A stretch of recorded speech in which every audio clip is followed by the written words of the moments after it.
Welcome back, everybody, to the fifth session of The Tale of the White Lady.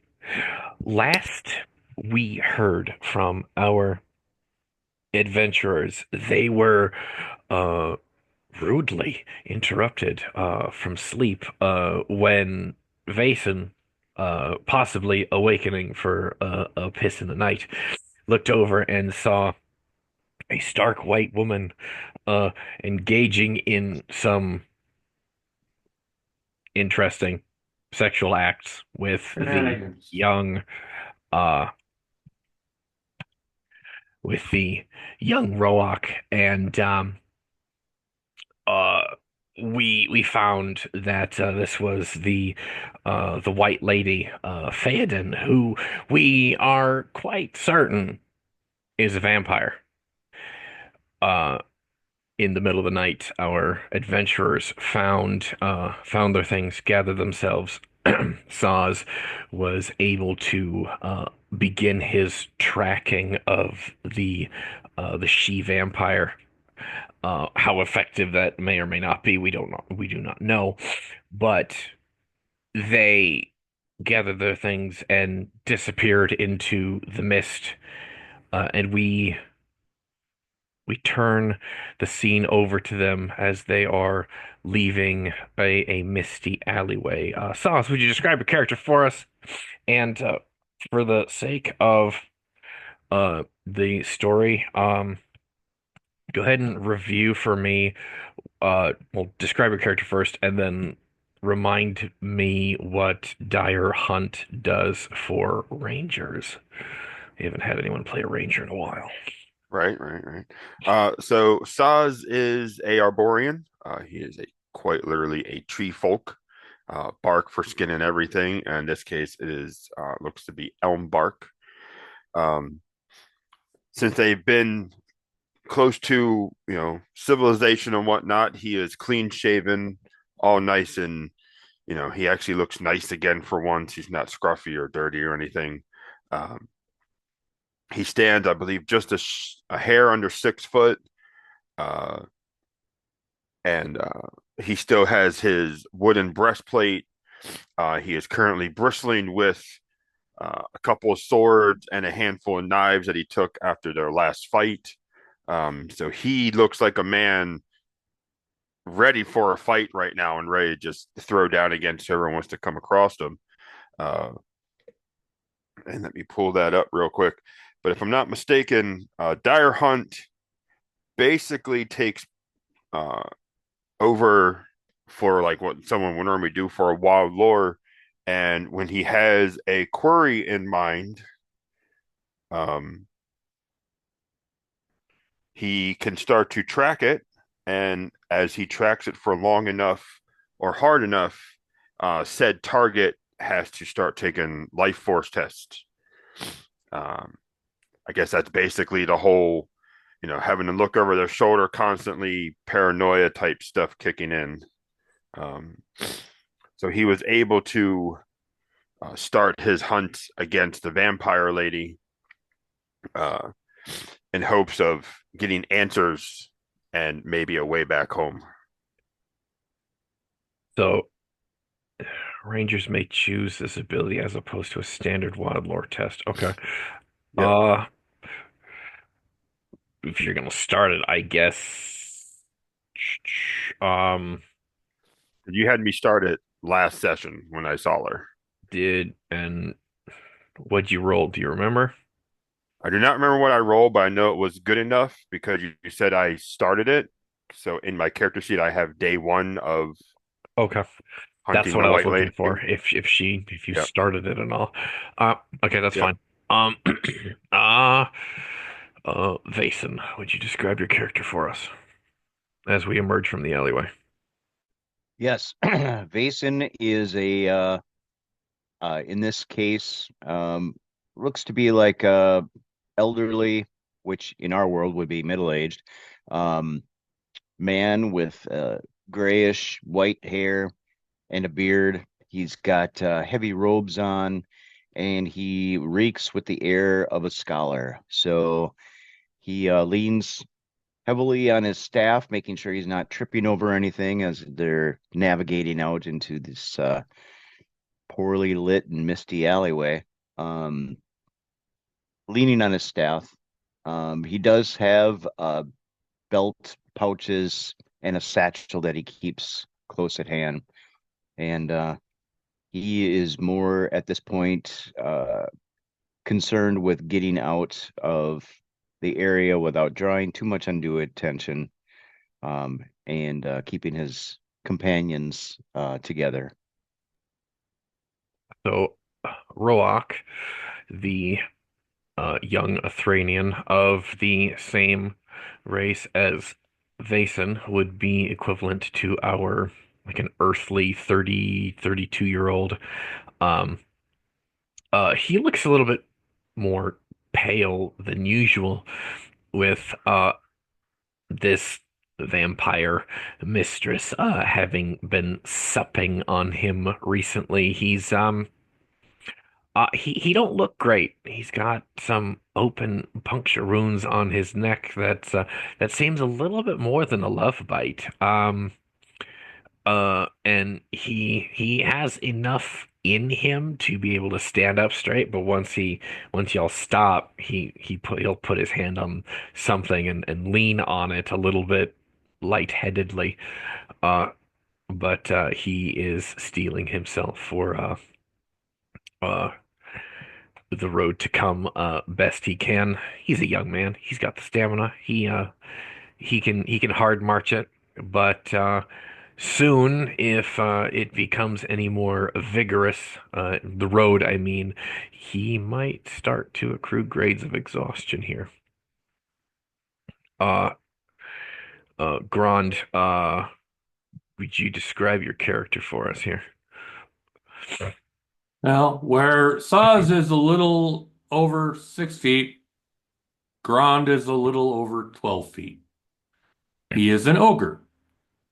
Blacksmith by trade, had to fashion himself a hammer, but now he's got an axe now that I remember. Nice big copper Um, axe. Big copper axe on a tree stump. Um, Clearly the brains of the group. Excuse me. Eric, you're a Um, funny dude. you know, Sharing his expertise on shapes, colors, and shiny things. Oh my God. And he's Sorry, also critical role. I didn't mean to steal that. nice. Uh, he's also our resident instructor in the art of stealth. Um, so Good. Good. right. Um, so you emerge from the alleyway. Saz, you have lost visual contact. You've lost him a visual contact about 10 minutes ago. But uh, you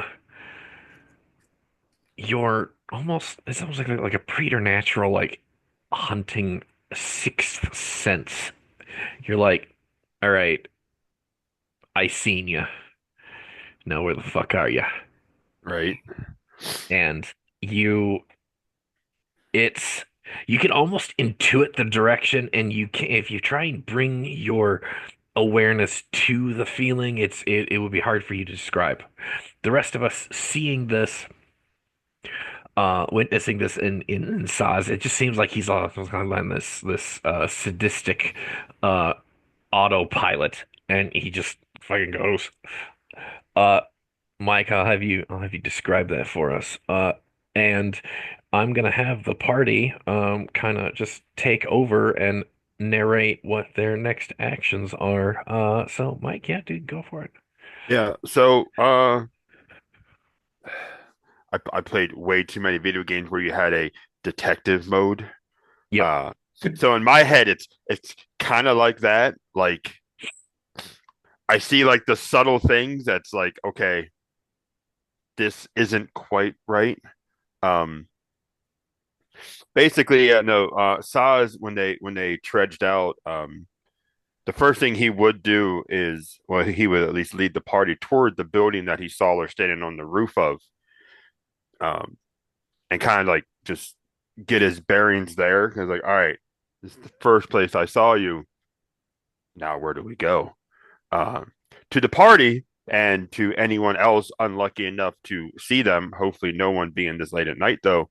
Um, he would do the whole like checking the wind, checking like the base of the building, like surrounding wise. Um, and then it would be like, all right, he's looking, and then he just fucking goes off in a direction. Like almost monkey touch the monolith type moment of where'd you go? Where'd you go? Aha, there you are, son of a bitch. Um, and then yeah, as soon as he gets that bearing in mind, which he's hoping is correct, but may or may not be at this time, uh, he will go almost single-mindedly, like unless Vason or Gron like actually like, hey, what are we doing? He's just gonna go. Like he is locked in work mode. I'm gonna kill me a fucking monster. Go. And he's smiling the whole time too. Well, Mason, assuming Gron sees that, he's like, he can track. I'm following him.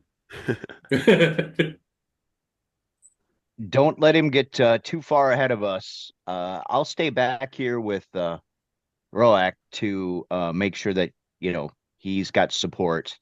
I believe he grabbed a bottle of wine. I remember before he left our room, so I want to make sure I'm pushing the fluids on him, not to get him intoxicated, but you know,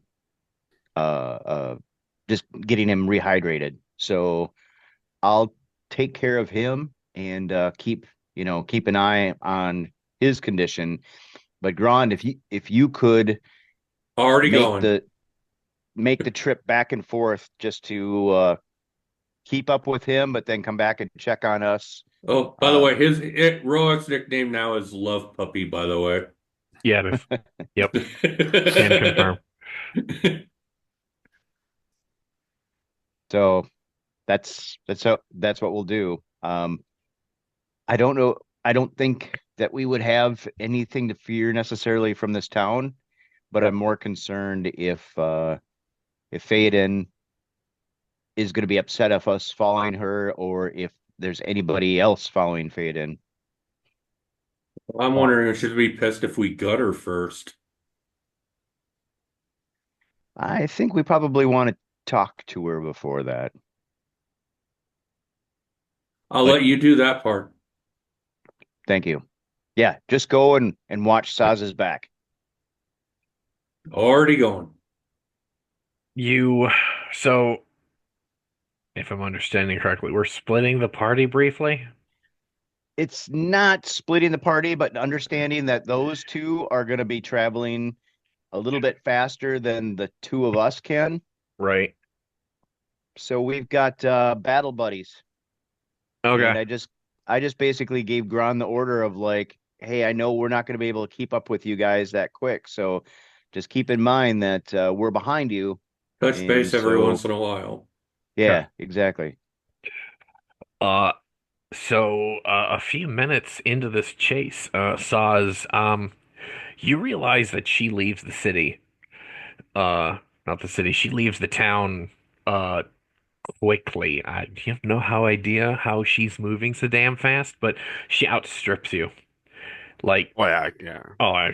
oh, she drops a gear and disappears. Like, whoa, Right. she's gone. Sprouts Well, wings and goes over the wall. right. Almost, yeah. Well, Saz will follow, her track until he basically reaches the wall or the gate Hmm. and sees which direction. And he knows, like, I'm assuming Grond at some point has said something to him or at least made himself known. Uh, but when Saz hits the wall and knows that she's leaving, he'll look back at Grand and be like, "Grab the other two. We're going." They're back there somewhere. Yeah, she's moving quick. They're not going to be moving that quick. You might have to carry them then. Love Puppy is hurt. Not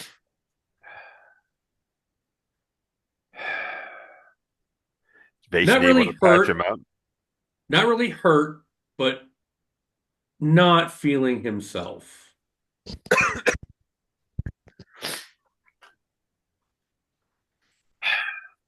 All right. And Vason's doing what he can, but you know, dude's an idiot. Not Vason. Love Puppy. All right. Why don't you go get them? Narrator, I cannot remember. This town, is it locked gates at night or is everything open? It's lock gates at night. Okay.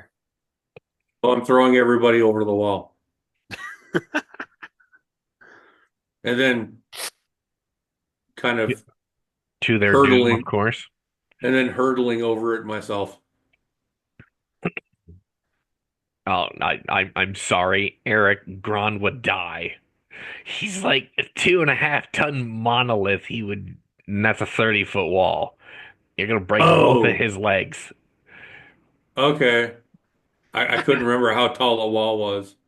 Just roll when you land. It'll be fine. Oh hell no. He would. Oh my God. I will purposely land on my ass. And bust Bust the the ever-loving shit out of your tailbone. Yeah. bust the And coccyx right out. There you go. and probably compact or compress a few vertebrae too, but Yeah, hey. please don't paralyze our ogre, please, for fuck's sakes. Damn. No. Uh you guys well, you'll trace her to basically the wall of this town, and it's got a stone palisade. Uh I mean, Saz, you can look to your right briefly, and the fucking gate's right there.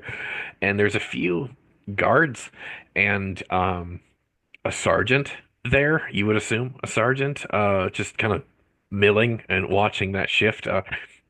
Security forces, you know. Yeah, Um, right, right. and Uh, like they're smoking in the firelight, and then every so often, like one will go up top and do his shift on watch, and then they'll come back down and kind of circulate. And so one of these troopers just kind of looks over at you, and then when Grand appears a few moments later, you just see him cock an eyebrow, and they all now look at you. right. Uh, I actually wasn't one to talk to them until I talked to Vason. Uh, Oh, I'll go back and get him. yeah, go back and get him. I'm gonna talk to these guys. Yeah, no, when they look over, I get done talking to Grand. Uh, I'll walk toward the guards, the security. Okay. Hands kind of open, not armed. They will see the weaponry, but I don't have any of it in hand. I did.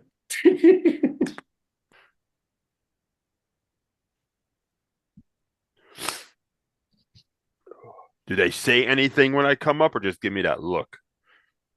Uh, they let you get within I mean conversing distance, and Well, it will be like 30 feet away or some shit. Yeah. yeah, and the sergeant kind of he addresses you first. He goes, "Good evening," with this quizzical, like, questioning tone. Like, what the fuck are you guys doing up here?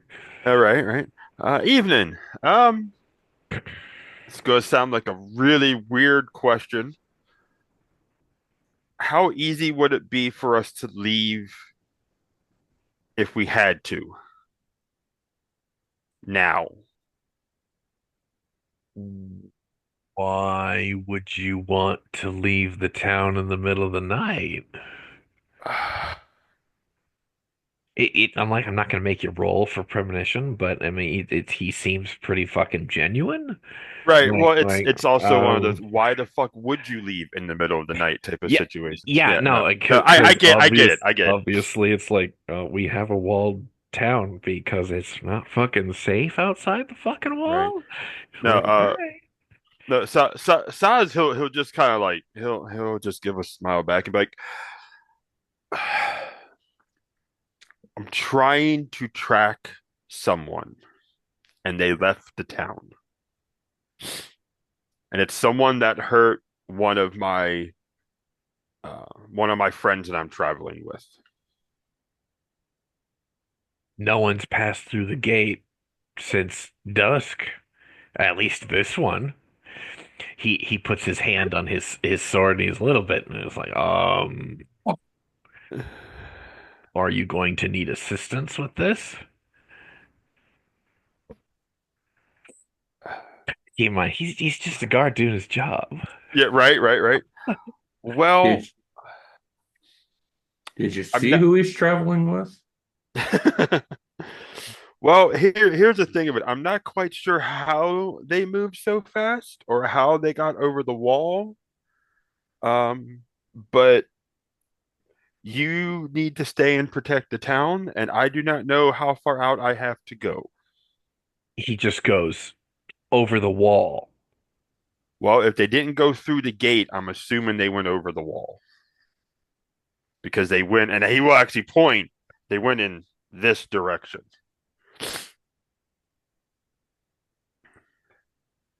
So this is one of those scenes in like a movie where he just sees an expression and the scene just like cuts to the door opening. Like he gives you a look in like with that says, "Uh-huh. Huh? Not my circus, not my monkeys," and he just Yeah, opens the fucking door. yeah. Uh, So I congratulations, you just fucking dipped out. right. I will give you one point of advice. If you see a pale lady in a white dress, leave her alone. All right. Well, because she's not, and he's like he like gives it a second because he doesn't know how this sergeant is about shit that's not normal. So he's trying to mince his words just right, but he'll be like, she's not like us. I guess would be the best way to put it.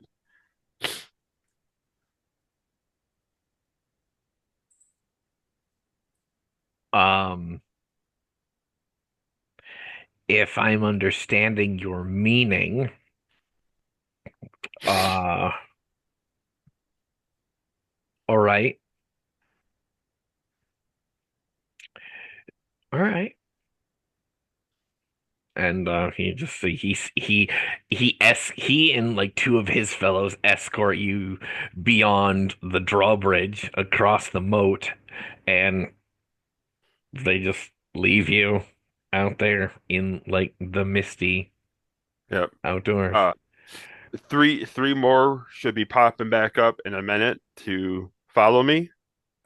Besides that, stay safe, gentlemen. Stay warm. Watch your backs. It's at this point, I mean, y'all like catch up to him. Like you Saz, excuse me, not Saz, Vason and Roak, I mean, you guys come upon the doors open for you, or the gate open for you. I would have come to them first because I was heading back. Yeah, we're just gonna expedite that because it's Okay. less rigmarole trying to role play through four different conversations. True. All right, so we're at the gate, gentlemen.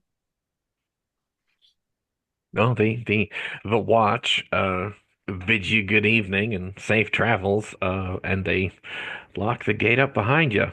Congratulations, you've left the town. Please How don't was die. that? She went that way Go quickly. ahead.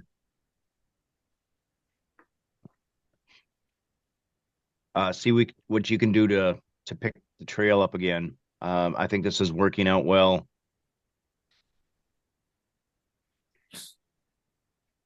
We'll just cry out if we need you. And Grand is checking on us, so go do your. Do I need to carry our love-struck victim over here?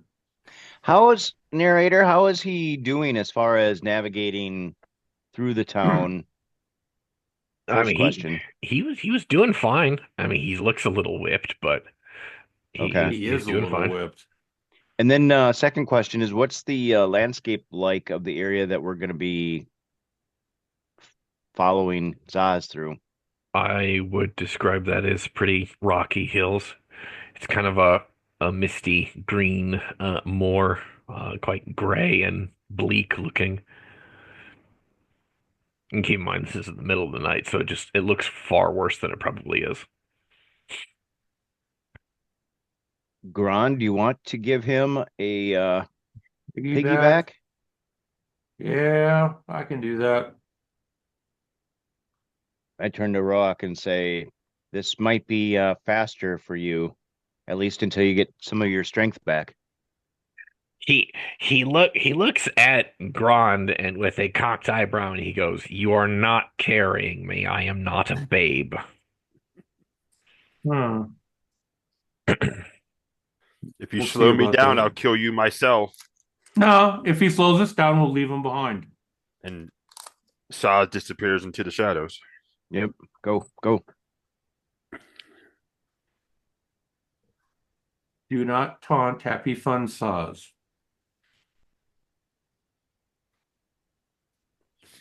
So, yeah, you off into the bush you go. Um, damn it. My apologies. This artist keeps fucking trying to blow up my phone. I'm like, dude, we're not fucking talking about that now. Um, so into the bush you go. Uh, Vason Sod, actually has a spring in his step that he is quite excited that if we can catch up to her and she's amicable for conversation, he has hours worth of conversation questions for her. And so that of the whole premise of gaining knowledge and being able to ask questions is keeping him going with a big smile on his face. not the fact that you're going to be talking to a pretty girl. Oh no, no, But no, no, he's no. got him in every That's port already. Yeah, he yeah, does.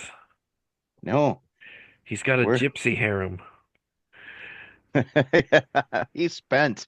Yeah, He's still spent. you don't have balls, you have prunes, sir. Come on now. Uh, And I'm spent. uh, so, uh, Mike, make me a wild lore test. You are going to be traveling, well, I'm gonna fucking guess some time. Um,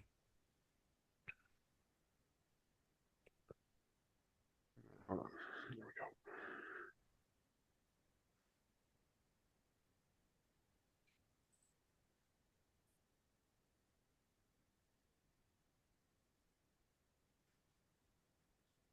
There you are, taking exploding right off the bat. That'll work.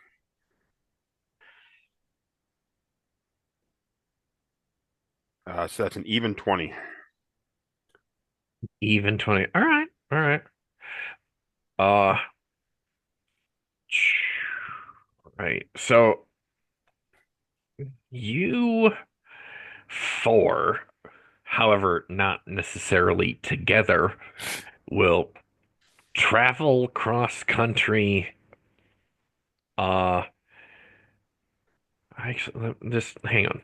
Let me figure out exactly what time because we're kind of married to linear narration of time. Uh, I know you're sounding like the prophets from DS9. right. And okay. It's about I would say 11:30 at night when you guys leave the tavern and you guys run cross country. Not like almost I the way I'm envisioning is almost like the two towers. Uh Chasing Aragorn, Legolas, and chasing the Gimli. halflings. Yeah, right, yeah. You guys are kind of running cross country. Like not necessarily together, but uh we've got saws. You'll be running, keeping track of what's going on here. And then some yards back, we've got you three. And but think that scene, but in the middle of the fucking night. So it's like exponentially more difficult to fucking track. And I'm saying that there's a gibbous moon. I'm being very kind. I'm not giving you a full moon. I'm not just giving it to you. Um, uh, so We're dealing with you vampires, not werewolves. It's fine. get right. Well, yeah, no, there are unaware things in Arklenar, fortunately. Uh, and there's like you guys chase her, you think, until dawn. Like there's this uh like the first blush of dawn, like that hour and a half before the sun actually comes up, and is when you you think you lost it. Like she doesn't touch the ground. Uh, some fucking how. But you slow up on a hillside and the four of us regroup and we just pause there. How do you wish to proceed? Well, since they're lagging behind and will come up probably when I'm stopped. Saz will be he'll basically be trying to like pinpoint her last known direction. Like you're standing on top of like a place where you're pretty sure she would have touched down if some you're starting to think that she's not entirely before I kind of just fucking give it away for you. Um, what is Saw's experience with the undead? Uh, well, Does he since know the difference between corporeal and incorporeal undead? I would assume so, considering how old he is, and he's been doing the monster hunter thing since he could basically hold a sword. Um, So, okay, so he doesn't he at this point, you're not entirely sure she's mostly incorporeal. This is something beyond like a typical vampire. Yeah, I mean, you've gone up against vampires before, and you've staked a few in the past, but this one is slightly different. You're kind of this one kind of spooks you.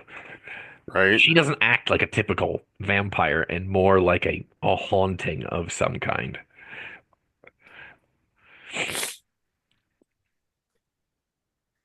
Well, shit.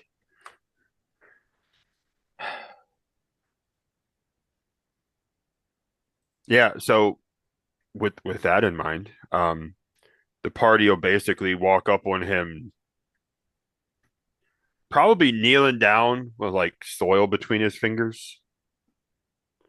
Not really so much to track her, but to basically something for his fingers to do while his mind is trying to think. Mhm.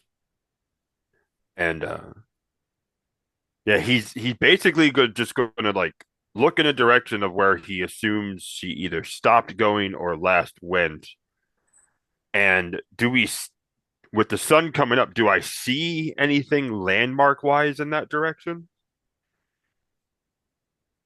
There is there's a forest there, much thicker than the initial grove that you guys took shelter in for an evening when you first came here. Um, this looks like a gnarled, primordial forest that hasn't seen much, if any, mortal hands, possibly if ever. Uh, and you get a foreboding depth there. There is a darkness there, at least from your face senses, that is, uh, there are things in there that are not safe, to put it that way.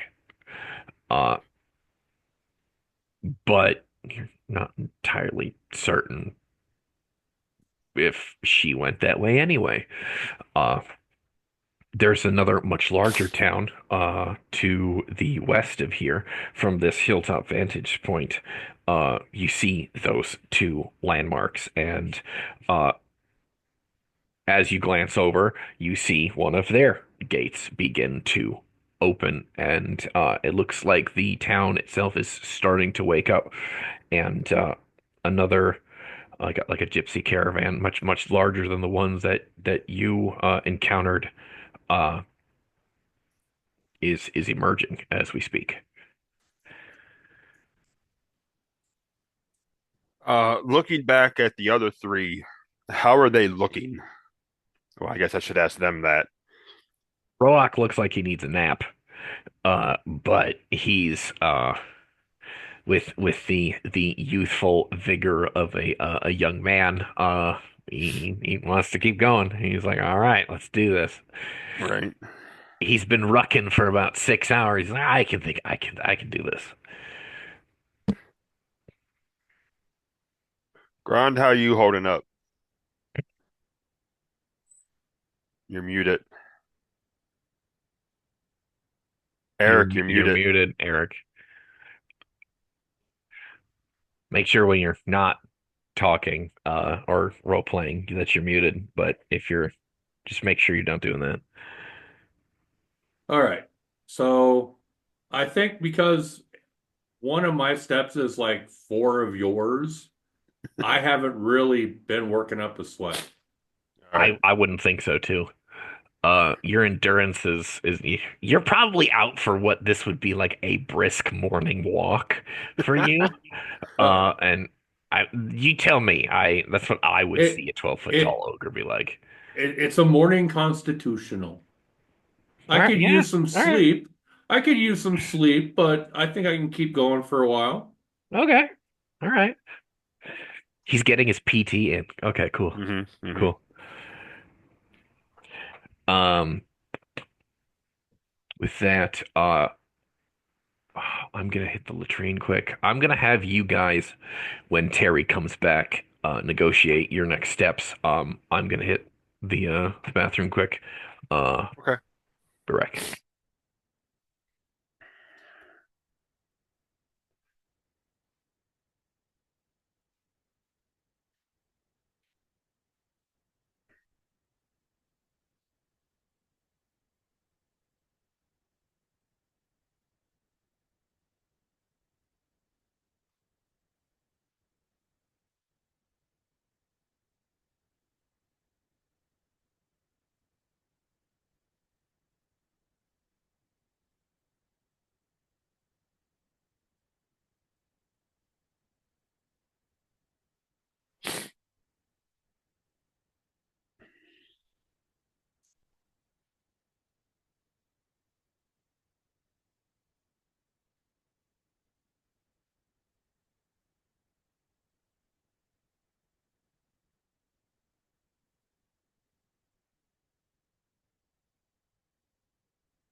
Hey guys, I got to drop temporarily. I've got an 88-pound dog who's getting sick all over the house. So Oh, geez. All right. I'll be off, but I'll be back. Okay.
And I'll be nearby, just not in camera. Okay.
You're muted.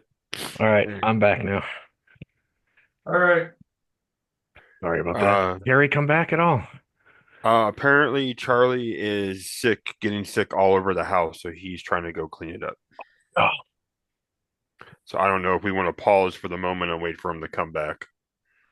uh, And I'm just off sure. camera, so Okay. Uh, oh Of shit, course, I there's say that right when he comes back.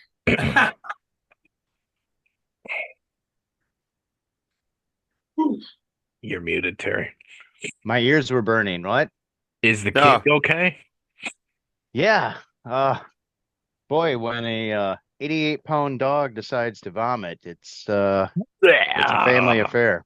right. And I gotta give props to my wife. She's like hollering, I need your help, but she's already like hands on cleaning stuff up by the time I get down there. And so All right. yeah, she's great about that. Okay. Narrator just came back, so we were getting ready to pause before you sat back down. Ah, All right. Well, let's see. Uh, So, Terry, to get you caught up to speed, uh, we stopped. We saw. Well, I'm seeing a. Well, I'm assuming we're all seeing this, but I'm seeing a yep. forest off the one side that gives off vibes of no mortal has been here forever, if not ever. Do not come in. Do not pass go. Um, and then we have a larger settlement off to the west where one of the gates is just starting to open, and we're seeing a gypsy caravan leaving that was bigger than the one that we traveled with. And did you lose the trail completely? Yeah, when the sun started coming up, it's literally like she vanished. Um, Saz, like I was saying earlier, basically when you guys come up to where he is, he's kind of kneeling there with like dirt in his hand, like dirt between his fingers, doing the whole like rubbing thing, like he's thinking, and he's looking between like a couple of different directions, but the look on his face is just like she just fucking disappeared. This isn't normal even by monster standards. So narrator, is there anything with a esoteric lore skill that would help uh that would make sense or that would help in this case? Go for it. Go for it. You're a learned guy. I would think that Vathan would probably be a professor of esoteric lore at the Miskatonic University if he was alive in the 1890s in New England. 15. 15.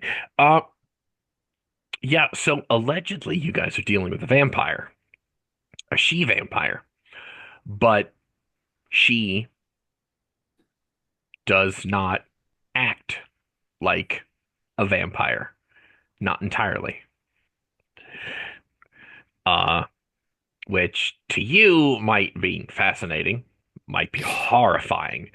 Uh, your time at the library in Athranlanath would have given you the blessing of rubbing shoulders with several actual necromancers, white and or black magic necromancers. So you have an understanding of the undead. You yourself are not a sorcerer of any kind, but you know enough to know something about something. And having a vampire described to you by someone who studies the undead, as a necromancer would, you can pick out the characteristics of, oh, okay, this is how I would counter such a thing, blah blah blah. Blah. This is like folklore and stories passed down, all the arts and such like. But Theoden, our girl, does not act like a normal vampire type haunting. Uh, and you can't quite put your finger on what. So you're kind of coming to the same conclusion that Saz has come to, but from a different. Well, his is more practical field knowledge. Yours is more book, and you come together and you're like, all right. Well, no, I see and I can concur, but that does not make me feel any better about the situation. Yep. And I share everything, freely. So And also, right before you left, Terry, I was trying to get a gauge of how the party is feeling. Roak is looking a little whipped, but also at the same time kind of invigorated. Grand is acting like he's just out for a morning walk, so he's good to go. I did not know how you looked or felt. Um, Basically, I'm trying to gauge if we want to try to go for a meal, maybe pull the whole night shift type thing and go for a nap, since we have been trekking it for what you say, like 6 hours there, narrator. Yep, roughly. I'm just gonna pick a number. It's like 5:40 in the morning. Yeah. Reveille is about to blow in 5 minutes. I swing my axe at the bugler. Yeah, right.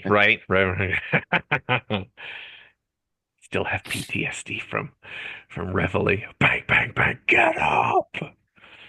Dun, dun, dun, dun, dun, dun, dun, dun, dun, dun, dun, dun. Yeah.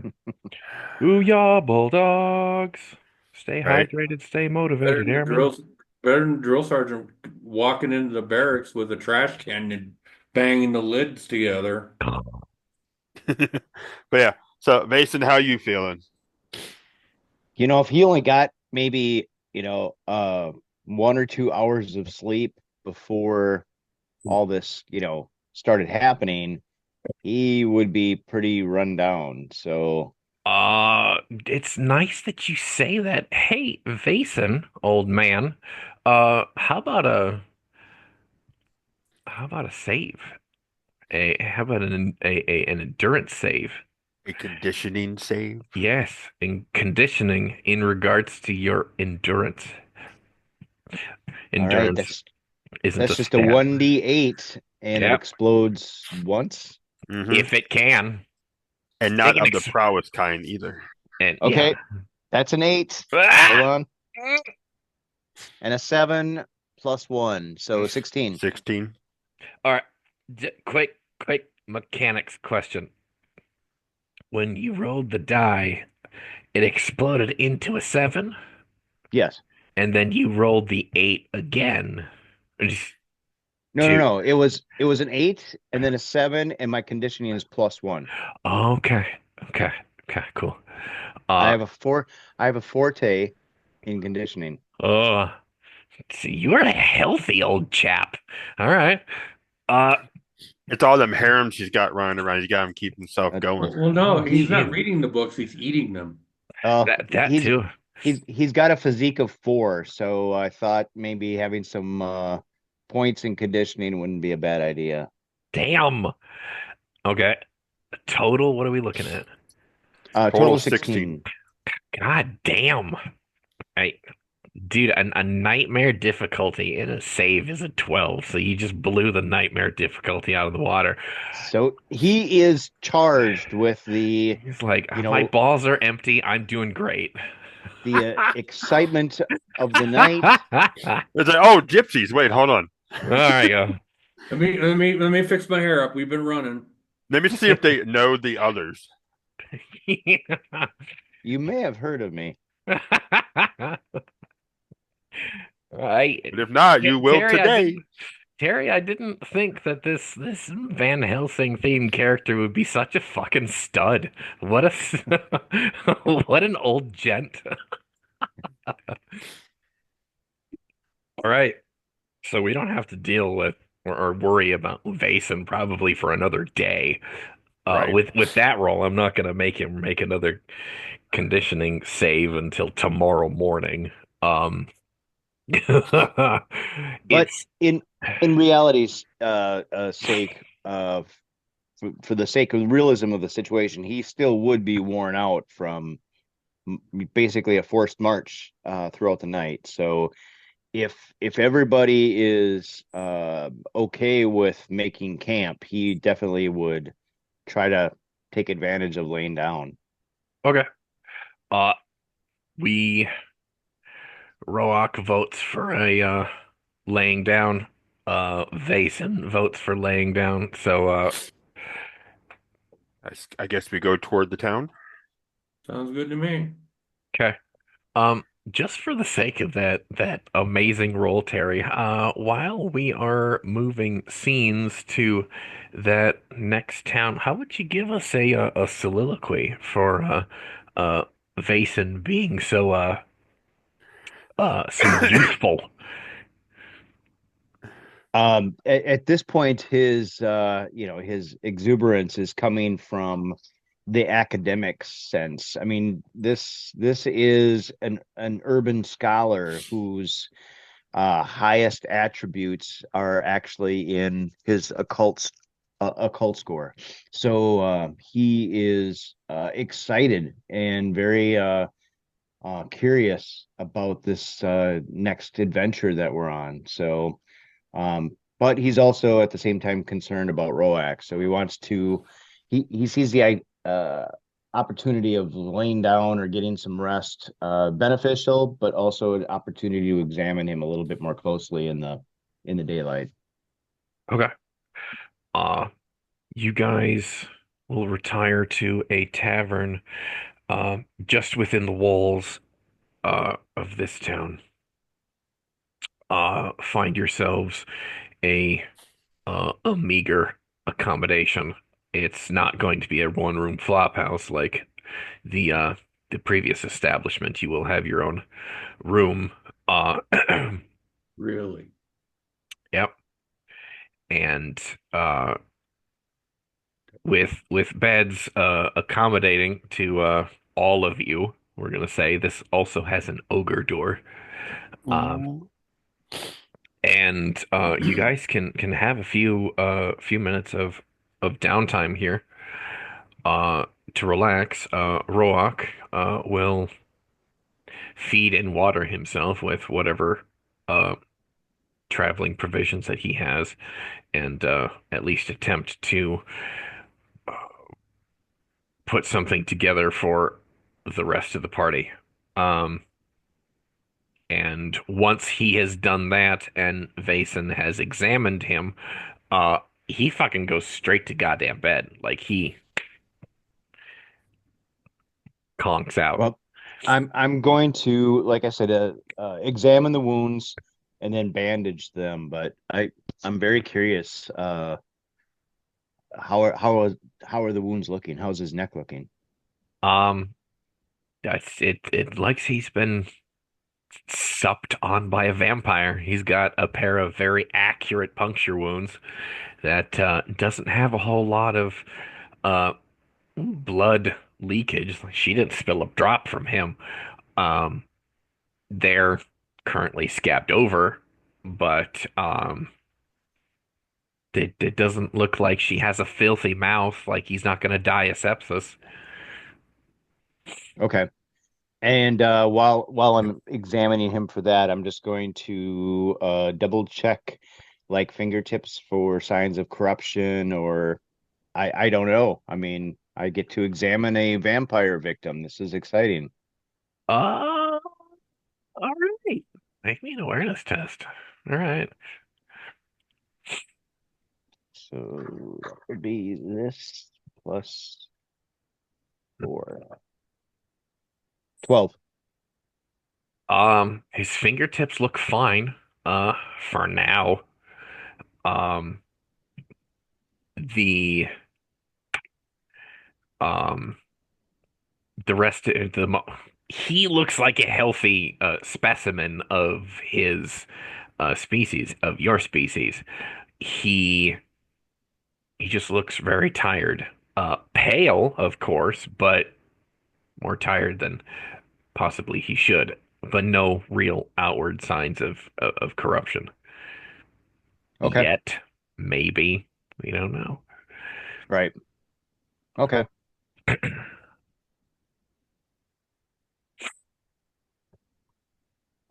After Is that, I'm just gonna get a bite to eat, whatever we have.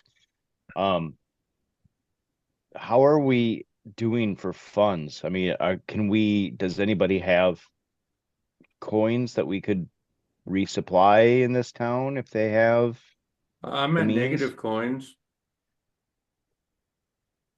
Just because you owe people money. Well, I did need an axe.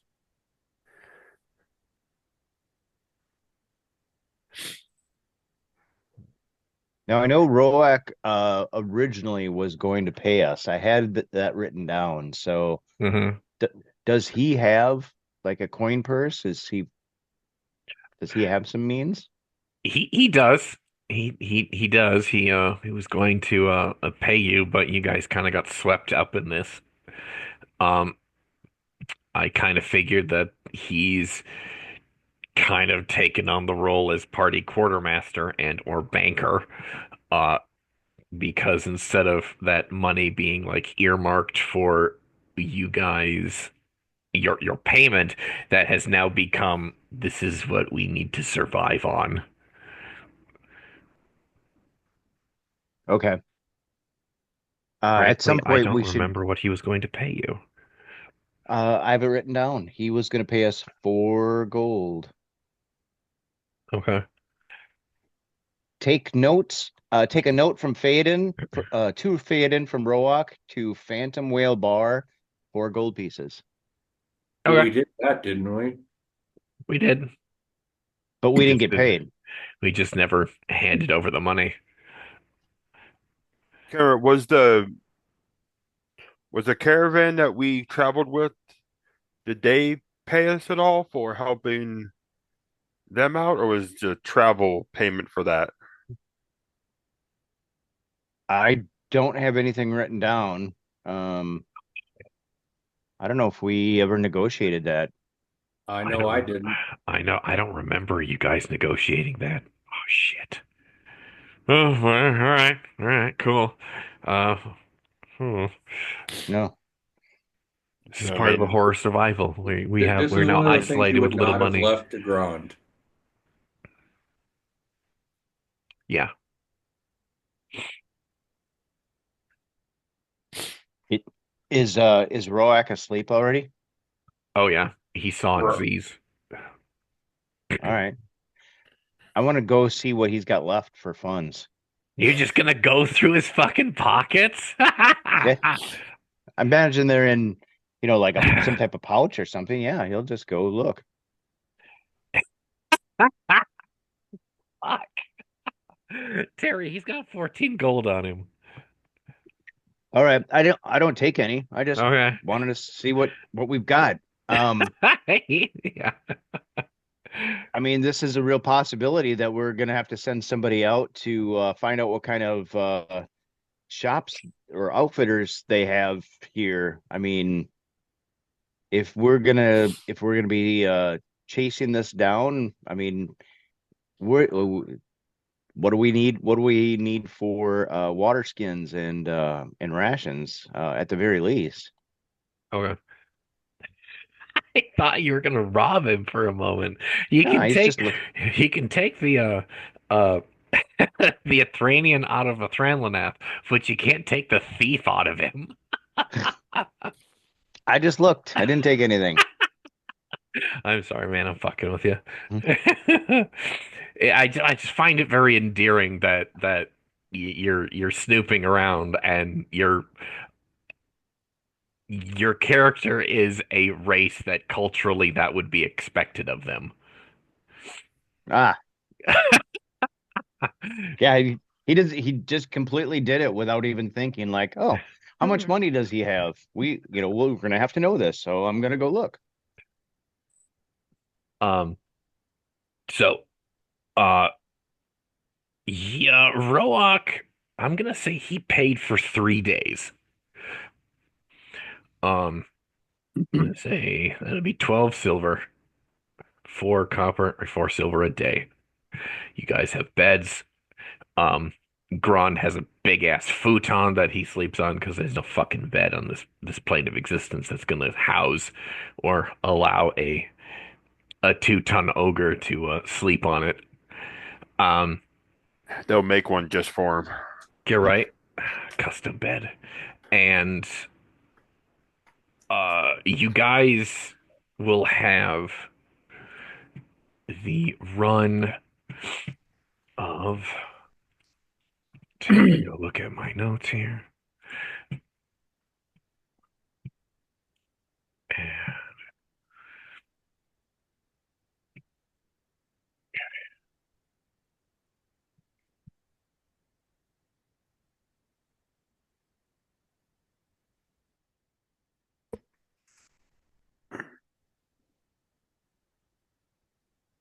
The Oak Mound Village.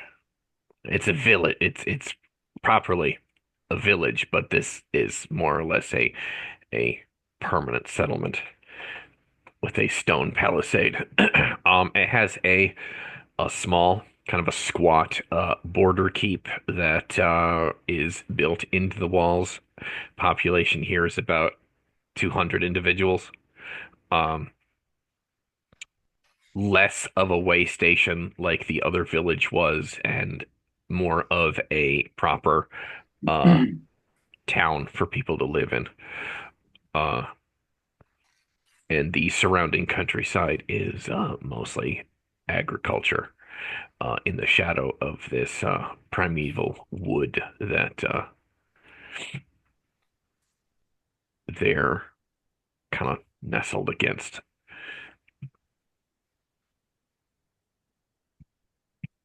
Well, So, if we're gonna be here for a bit, I'm gonna ask Saz if he wants to go out by himself, and now that it's daytime, and see if you can, you know, pick up the track again, hopefully before evening.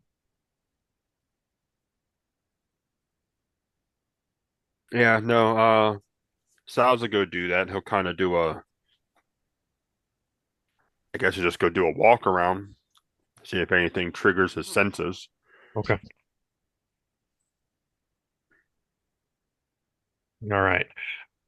You, of course, you walk around the village, and there's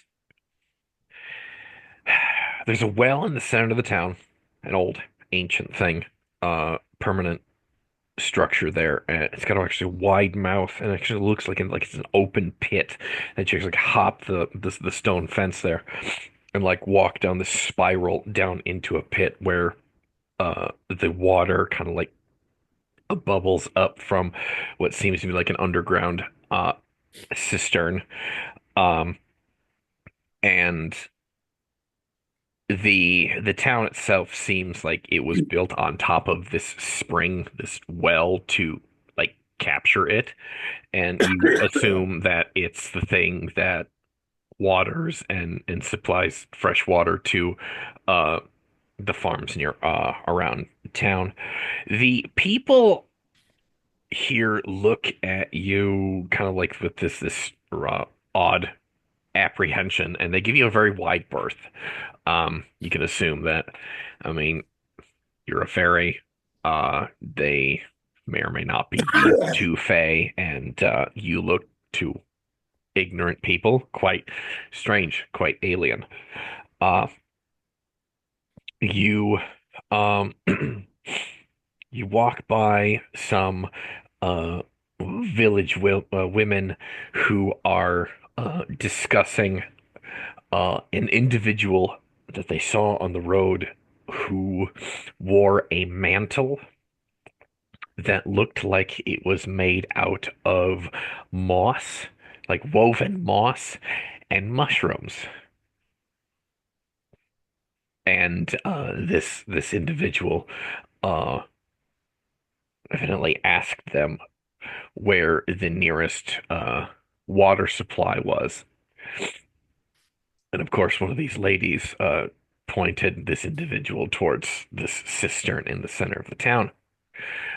This individual tried uh, having a discussion with the like the village headman or the magistrate that deals with this town, and there was an argument that no one knows the topic of, and this person walked down into the cistern and spat into the well and then rode away, and people started getting sick.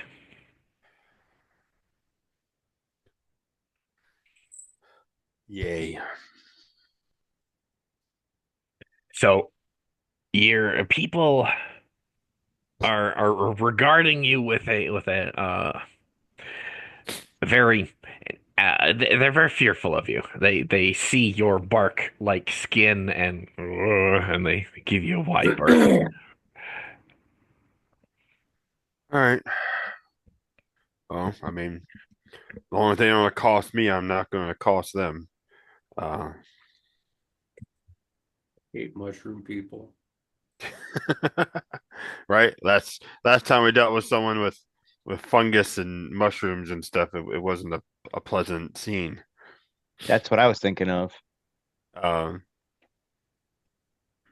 though he'd never heard of someone wearing a mantle of them. That's kind of weird. Not going to lie.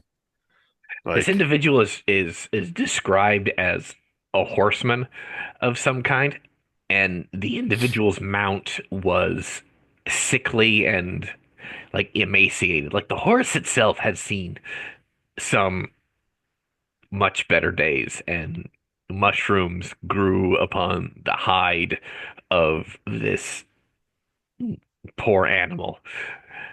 Its mane is mostly matted or was matted as it's just been described. You're overhearing this. No one is speaking to you. Right.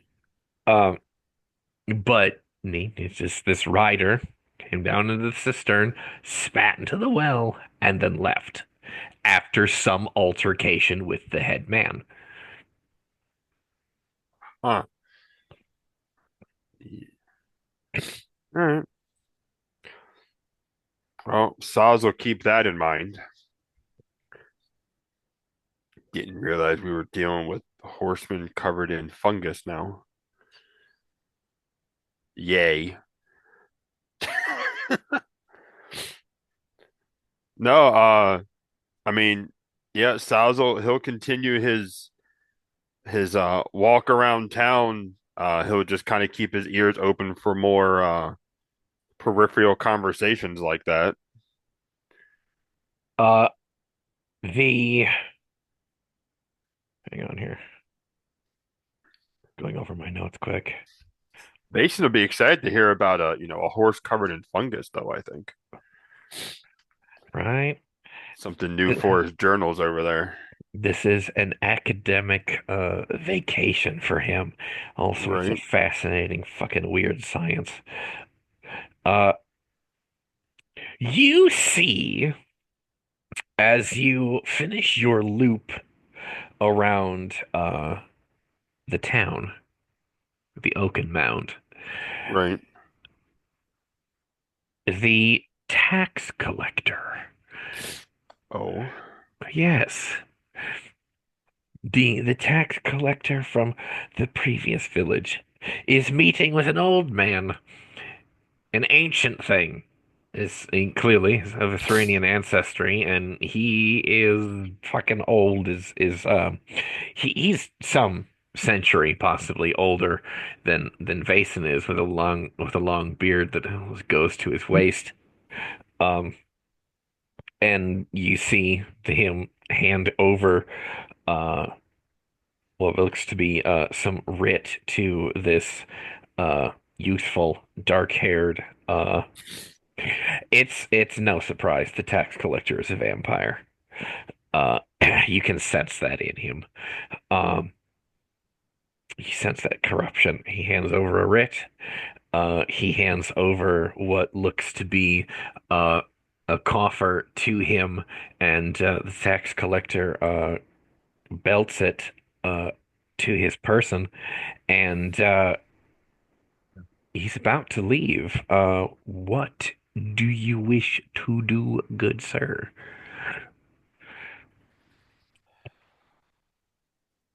Oh, let's see. Do I want to?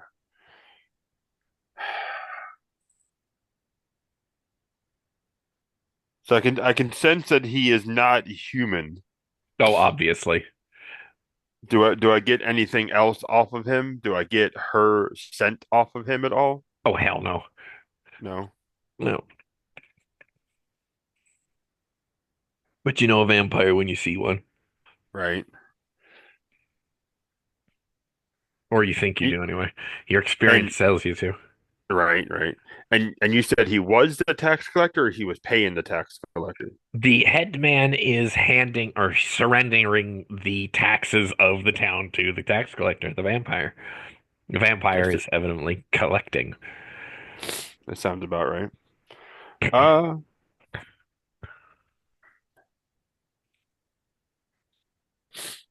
no, so actually I will not accost the tax collector. I will let him go about his job. However, seeing how the headman is out and about, Saz will go up to talk to him. All right. How do you approach him? Do you wait for the vampire to leave, or do you like? So I'm assuming just the way my mind's eye do it. I'm walking around town. I kind of come around something or like, a bend and see the headman and the tax collector probably in the middle of handing off the bag of money. Yes, Uh, so Saz will just walk up like he's a visitor to the town. a respectful distance away, letting them conclude Yeah. business. Okay. Like, I mean, he's gonna look at the tax collector, and the tax collector probably look at him and know that Saz knows. Uh, yeah, you see these individuals conclude their business. Uh, the vampire turns to leave, and you're kind of like down like the stone staircase that kind of goes up the hill to like the manor house and the keep. Um, I'm gonna say, like 20 feet down, like 20 steps down, and he starts to descend the staircase uh past you, and he just regards you, not disrespectfully or anything, uh but also not without any like trepidation, like you're not the predator in this situation, he is. And he just gives you a regarding nod and walks by you like you're just another person. Yep. Okay, I'll nod Never, back. never mind that some days before he kicked you in the face. Oh, it's that son of a bitch. Oh, it's the same guy, yeah. I sense a debt needing to be collected. Sazo. Oh, okay. I did not realize it was that bitch. All right. Well, Sazo. it's him. Sazo nod back, but he'll smirk, and then he'll actually like put his fingers up on his cheek where he got injured. Hmm. But yeah, we're fine. Nice to see you again. Good to see your face has mended well. Hmm.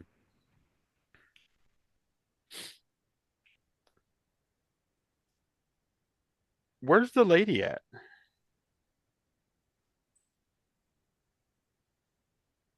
I don't know. She came here with you four, and she's disappeared. Oh, she decided to snack again. Oh, He woke up with fresh wounds yesterday. I'm sure that's just a love bite. Hmm. You have to talk to our physician about that, but Does your I, physician wish to converse with me? knowing Vason, he wouldn't turn it down. The man, I swear, is trying to fill a library with the knowledge he's gaining from this journey. If you have the time, I assume you're a busy man. My list of appointments grows fewer and fewer. Where are you layered currently? The Oak Mound, I believe. Hmm. We just got in this morning after a very enduring trek trying to find the lady in white after I saw her on the rooftop. I would be careful of her. I am unsure of her. That's kind of disconcerting coming from one of your kind. He simply nods knowingly.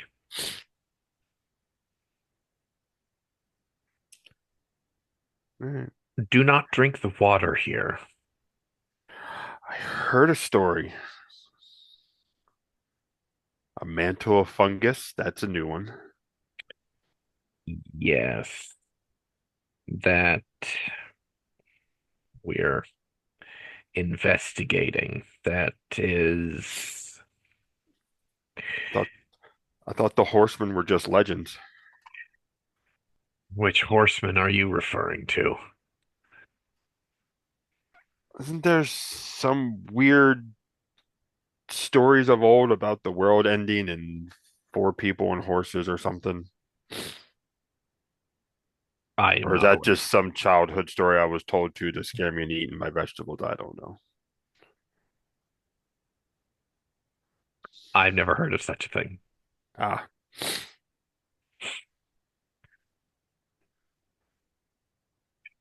But take care of yourself. The lands in Mizarine are not as safe as they once were.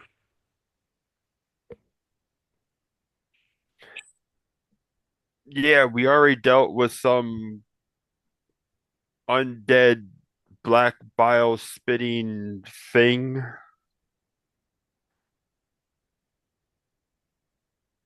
Yes, I'm assuming it was undead. It definitely wasn't alive anymore. Oh, you mean Ragman? Oh, yes, yes. Be careful of those. Yeah.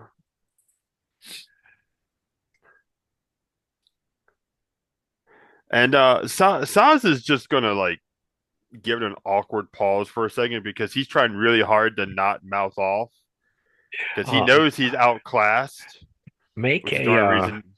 make a life force test or save here. You're technically having Congress with the undead. Right, right. Can never remember. Life Force is a D8 It's and it Spirit. yes. Okay.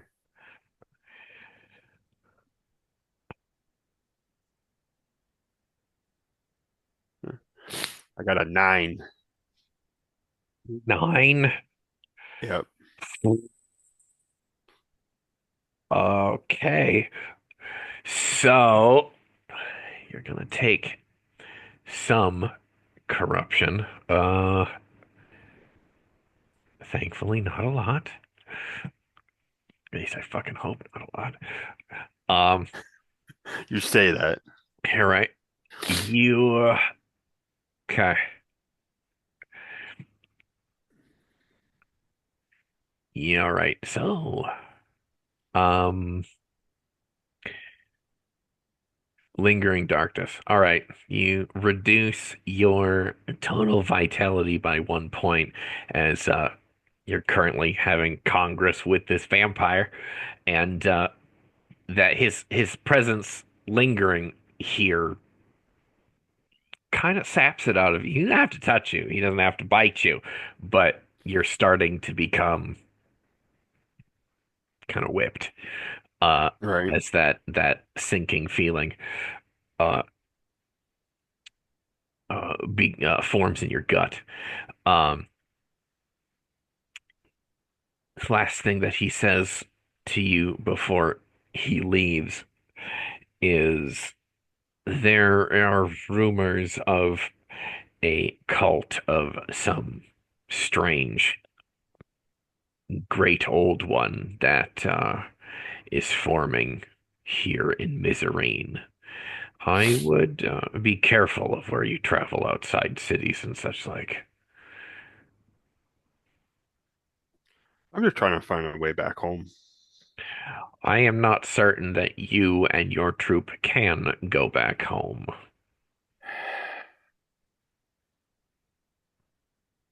Well, I'm assuming she's the one that brought us here, so that's why I'm trying to find her. No, Oh, you brought us here? he smiles with his fangs. So I owe you two things back. And with that, Saz is going to walk over before he says something's going to get him in trouble. Uh-huh. Yeah. Uh-huh. Uh-huh. Yeah. Yep. Probably a good idea. Yeah, yeah. Son of a bitch. I'm going to take that fucking gold sword of his. Uh-huh. You can fucking try. I'm going to fucking kill him with it too. Uh-huh. You can have his sword. I want to make a necklace of vampire teeth. You're not Yeah, there, no. Rond. I know. So, the Yeah. head man is watching this situation unfold. Um, the tax collector bids you bids you a good day as fucking vampire tells you have a nice day. No, that's you fuck you. And he just fucking leaves. It's Um, he leaves the scene, and you conduct your interview with the headman. Um, the the headman by the name uh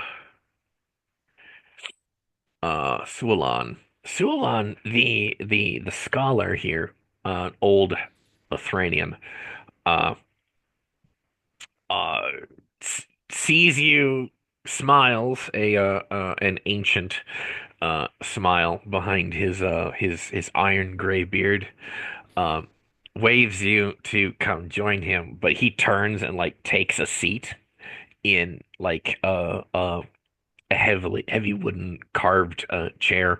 It's not a throne, but it may as well be this guy's throne. It's a grandpa chair. Uh, Right, right. that just looks comfortable and you can't get up from it for several hours.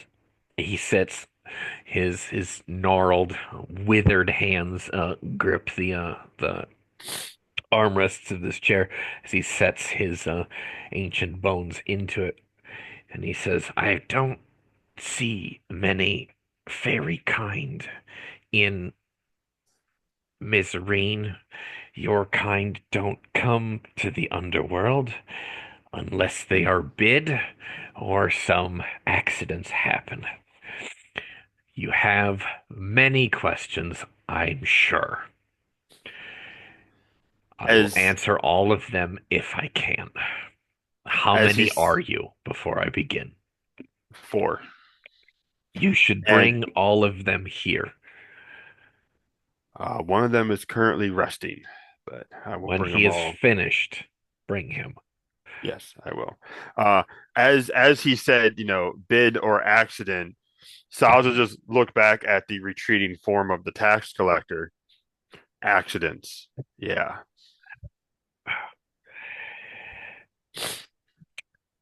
What occurred with you and your number when you were brought here? We were sent to deliver a message from the one that's actually sleeping. Uh, Stumbled upon her, and who I can only assume at the time was her companion, which he'll actually point back toward the tax collector. Uh, we took care of some bandits.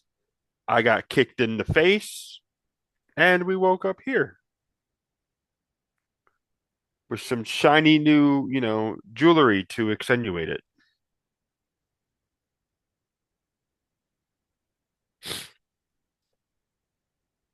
None of this bodes well for you and your number. No, no, it doesn't. But I can tell you, Tenelok, the tax collector that you spoke with, he does not know this other that you speak of. He travels alone and does not usually have congress with other vampires of what we'll call the surface world, or Uh, he more he accurately, he the realm he of the did living. he did call this one out for trying to keep a pet and why she lingered and played with it.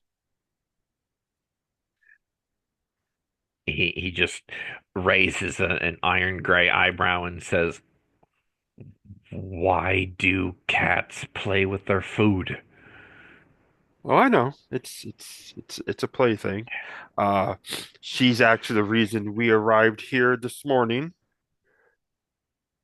after I was tracking her down all night. There was another vampire that moved here, assuming this individual was a vampire. I thought she was, but she's not acting like one. That's his only reaction is, Yeah, right. Just I mean, like, trust me, I had the same thought, but it's it's also the pet in question is the one currently sleeping because he is love struck and probably enthralled.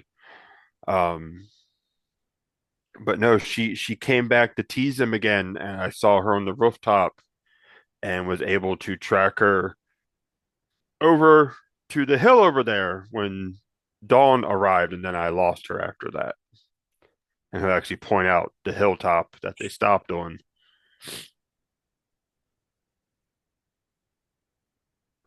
Strange. So, If this individual wants your companion, then she will have him. right? There are there are a lot of things amiss in Mizarine these days. Uh, Mizarine is a realm within the realm of the dead. Do you understand? Do you understand Yes. magic Yes. and sorceries and it is a place within a place near to where you come from, and it is largely a place ruled by vampires. Like he's trying to be like fucking gentle about it, like, but it's quite it's pretty obvious that this is old. Explaining this is old hat to him because he's so Mm. goddamn old. But he's he's being very kind and amazingly very gentle. Uh, what are the individuals in your company? Like their names or what? Or like, Who are they? Where do they come from? well, Grand is our blacksmith and is actually an ogre. Oh, Uh, the one sleeping we know as Roark, no Roak. Uh, and our resident scholar, who will probably thoroughly enjoy having a sit down conversation with you for hours on end if you allow him. Uh, his name is Vason, and he is, how do you pronounce the race name? A he Threnna? he is a Thranian. A Thranian, yes. Well, Sulan is also an Athranian, but Oh, he's yeah, maybe like a century and a half older than Vason. right. They're high men. Sulan is about to drop here in like a few days. That's how fucking old he is. Yeah. So, yeah. No, that's us. And yeah, Tenelok offered to come talk to Vason. I don't know how well that's going to go. Mm. I don't know. I don't trust him further than I can probably throw him. Penelok is very treacherous. Aren't they all? He is a oh yeah, mortals would call him a bounty hunter that slays monster hunters. He is an anti-monster hunter, if you will. Hmm, funny that.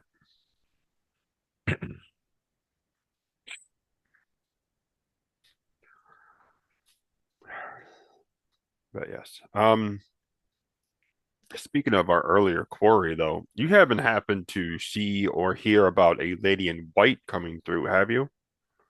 There were some rumors some days ago that a lady in white was seen uh, discussing some matters with one of the dairy farmers outside the city walls, and this this dairy farmer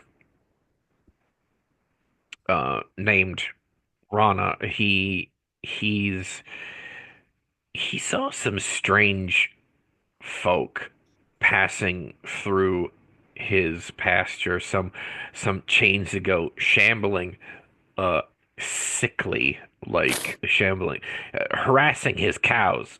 And when he barred his cows in their barn, these shambling things attempted to break down the door of his barn, and then after a time they walked off. She was discussing with Rana these shambling individuals, and uh this white lady seemed to Rana's eye quite kind. She was breathtakingly beautiful as she was described, but she offered her condolences and gave him some coin to care for his cows, and then she disappeared into the moors. So, no, yes, that's all we've heard. All right.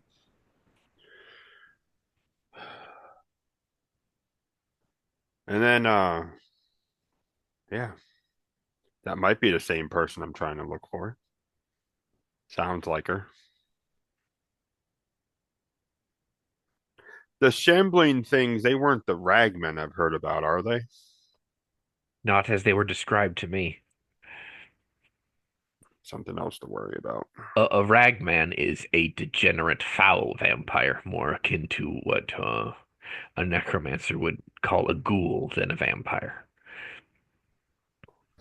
Vampires are considered noble dead, as they are intelligent and more graceful, and have uh, a higher presence in uh, the hierarchy of the unliving, while ignoble undead are zombies and ragmen, and are more degenerate and less intelligent, more. Uh, Animalistic. I would not say mindless, but uh, dangerous. Hmm. All right. And the shambling one, they didn't have anything to do in correlation with the one who corrupted the sistrine, would it? No, I maybe I. He kind of pauses and looks towards the sister. Now he's very fucking concerned about what's going on. He, this individual wanted access to our uh, our small temple here that is sealed. He wanted access to there to peruse some of the texts within, and it is sealed against earthly individuals. So there's only spirits are be allowed beyond that point. And when I denied him access to the inner sanctum of the temple, he spat into the well, and people become have slowly become sick. Hmm.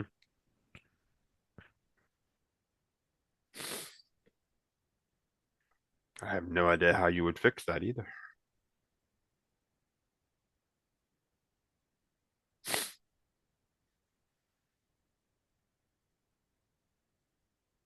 Saz just kind of stands there for a second. He's like trying to connect dots. He also doesn't have any other questions to ask at the moment either, so it's like an awkward pause. The old Uh, man just sits there and leans back in his chair, trying to get more comfortable. right. Saz will give a nod and a small bow and thank the old man for his time. Bring your companions to me when they are ready. I will do that. Yes, I'm actually going to go back and check on them now. He sits more comfortably in his chair and dismisses you. Right. Yeah. No, so Saz will head back to the inn after that. The next scene, in the inn room, uh, uh, Roak has roused himself from his nap, and he is cooking something. As the door opens, you find um, he's doing some fried eggs kind of breakfast type of uh, arrangement. Have whatever your opinions of Roak, but he can mess up some food.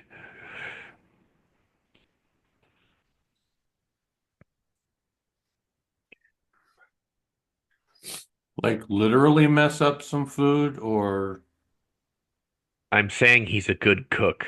okay. Messed up is a good thing. Yeah, the good kind of mess up. Fine, he can fix up some good. He's not an epicure. He's a fucking commoner.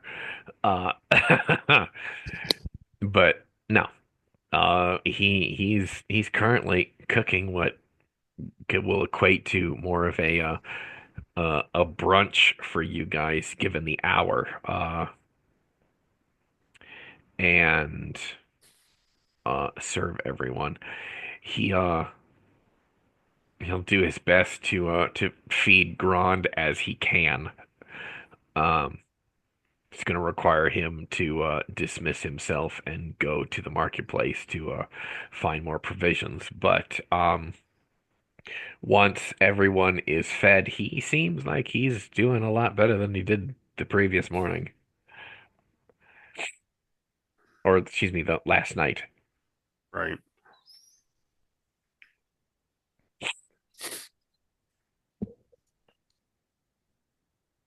Well, Vason's just going to enjoy the breakfast and keep a close eye on him. Make sure that you don't. I don't see any other signs of weakness or anything to indicate that he's getting sick of, in any way. As Saz opens the door to the room, you walk in on Roak making a comment to Vason. I don't like this place, Vason. This place stinks of sorcery. As Um, he's flipping an egg. well, there's probably a good reason for that, Roak. The hell good reason is for black magic. Well, good reason. Sorry, I was being sarcastic. Uh, Oh, You know he sarcasm is wasted on him. he rolls his eyes and goes back to cooking. Oh, all right. See? Any luck with the tracking? no, but I saw the other vampire, the one that kicked me in the face. Apparently, he's a tax collector here. Also, he's a bounty hunter for monster hunters. So that's going to be fun. Are Uh, we gonna have to keep an eye out for him? Oh, I already want to kill him. He's also the one that brought us here. Oh, Roak wait, turns with a we thought it was the chick. What the hell? No, Yeah. it was him. Oh, He How told did me you find that out? because we had a conversation. He might be coming by later to have a conversation with you. Hmm. a Figured you did. vampire wants to have a meeting with our Vason. Yes, yes. Interesting. And I figured Vason would love that from an academic standpoint. So I would, in Mi- fact, love that from an academic point. I just didn't Mind your know neck, Granddad. if that was some type of veiled threat from him that he was going to come by and see me. no, Ro because I was yeah. asking about Theoden and a couple other things, and he offered to come by and have a conversation. What? Roak dumps an egg onto Vason's plate and it just goes back to cooking. I also, when I was walking around, I heard conversations, and this is probably why you smell black magic and sorcery here, Roak. Apparently, the cistern and well system here got corrupted by a man who got into an argument with the head of the village. What the hell Apparently he for? guess there's a temple here, and he wanted access to said temple, and the headman denied him access.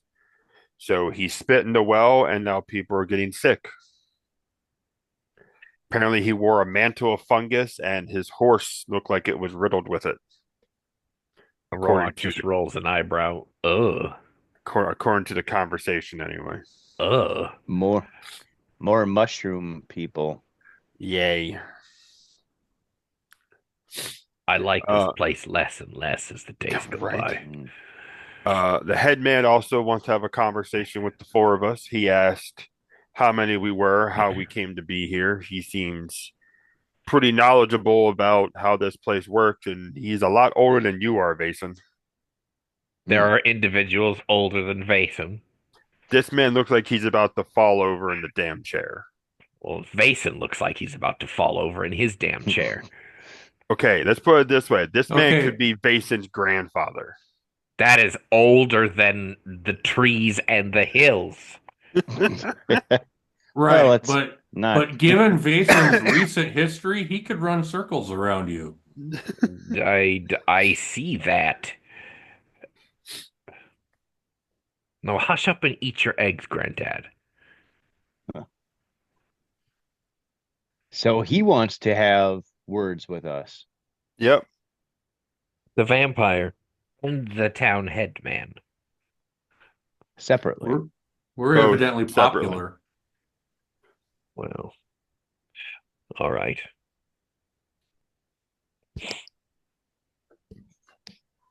But oh, and Is apparently Theoden might have been seen a few days ago talking to the dairy farmer outside of town because apparently a couple chains ago shambling figures were trying to harass the cows. That may or may not be correlated with the fungus man who poisoned the water system. and all this is on top of us being warned that there's a cult in the area as well. Yes, Tenelok, who is the bastard that brought us here. I'm gonna cut off his damn head with his own damn sword, I swear. I want his teeth. Uh, yeah, he mentioned that there's a cult of a great old one that we need to be on the watch for. A great old one? Vampire's words, not mine. Mm-hmm. But I hear about that, and then I hear about a man wanting access to sacred temple texts. So makes me wonder. Did he say why he brought us here? No, we didn't get that far in the conversation because I had to start biting my tongue before I said something stupid. Roark gives Sauce a plate and dumps an egg into it. Thank you. Well, we are gonna have to talk to him about how we get back.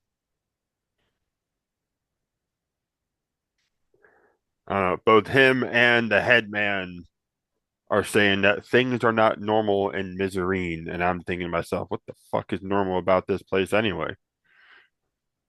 I second that. None of this place is normal. So, narrator, I don't know if we actually heard the name Mizarine before, but does that ring a bell about any tales of the land of the dead or the underworld? You can make an esoteric knowledge test.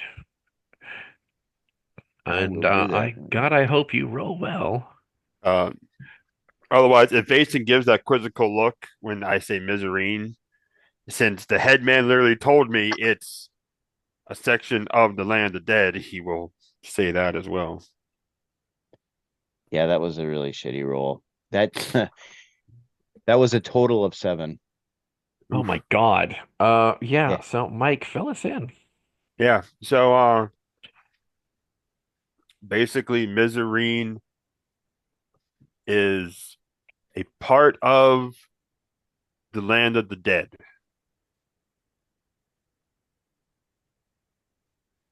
And And Roak he interjects here and says, and we've recently discovered that the realm of the dead is a physical place that the living can go to.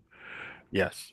Because the headman was surprised that someone like me was here since we don't normally go to the land of the dead unless we are bid here or it's by accident.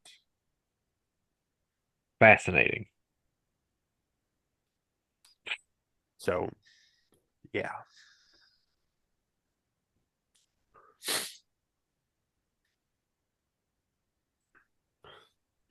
But yeah, Hmm. that's most of And what I figured out. I couldn't pick up her trail again though. oh, yeah, that's right. Uh I've yes, I have so many questions for both of them. And all four of us have the manacle on our leg, right? Yep, your left ankle. Left ankle.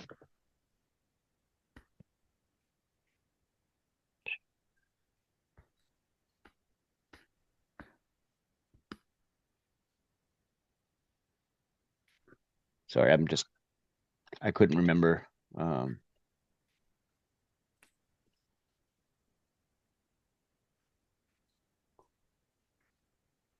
And with that, Saz will start eating. yes. You didn't happen to see what they have for commerce here, did you? What kind of shops? I'll be honest, no, I did not go looking for them.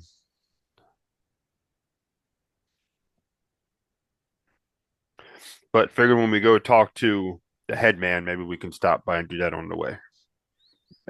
I think we definitely should.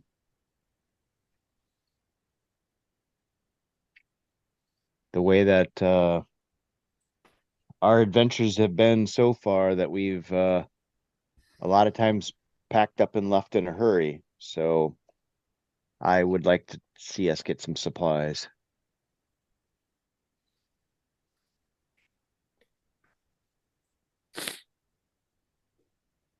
Roax Yep. makes a comment. I could fill some of our packs with provisions for the road if we are going to be traveling on foot. I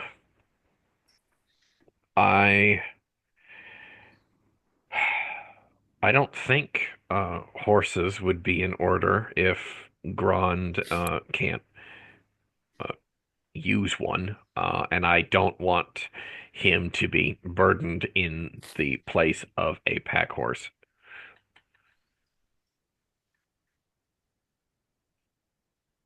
Mm. I would say that's up to Grand.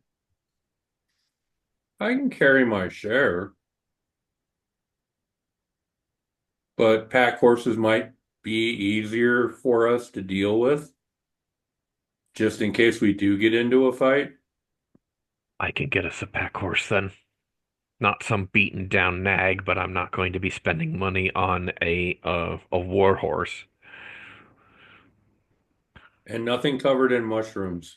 No, none of that. I'll do that after our interview.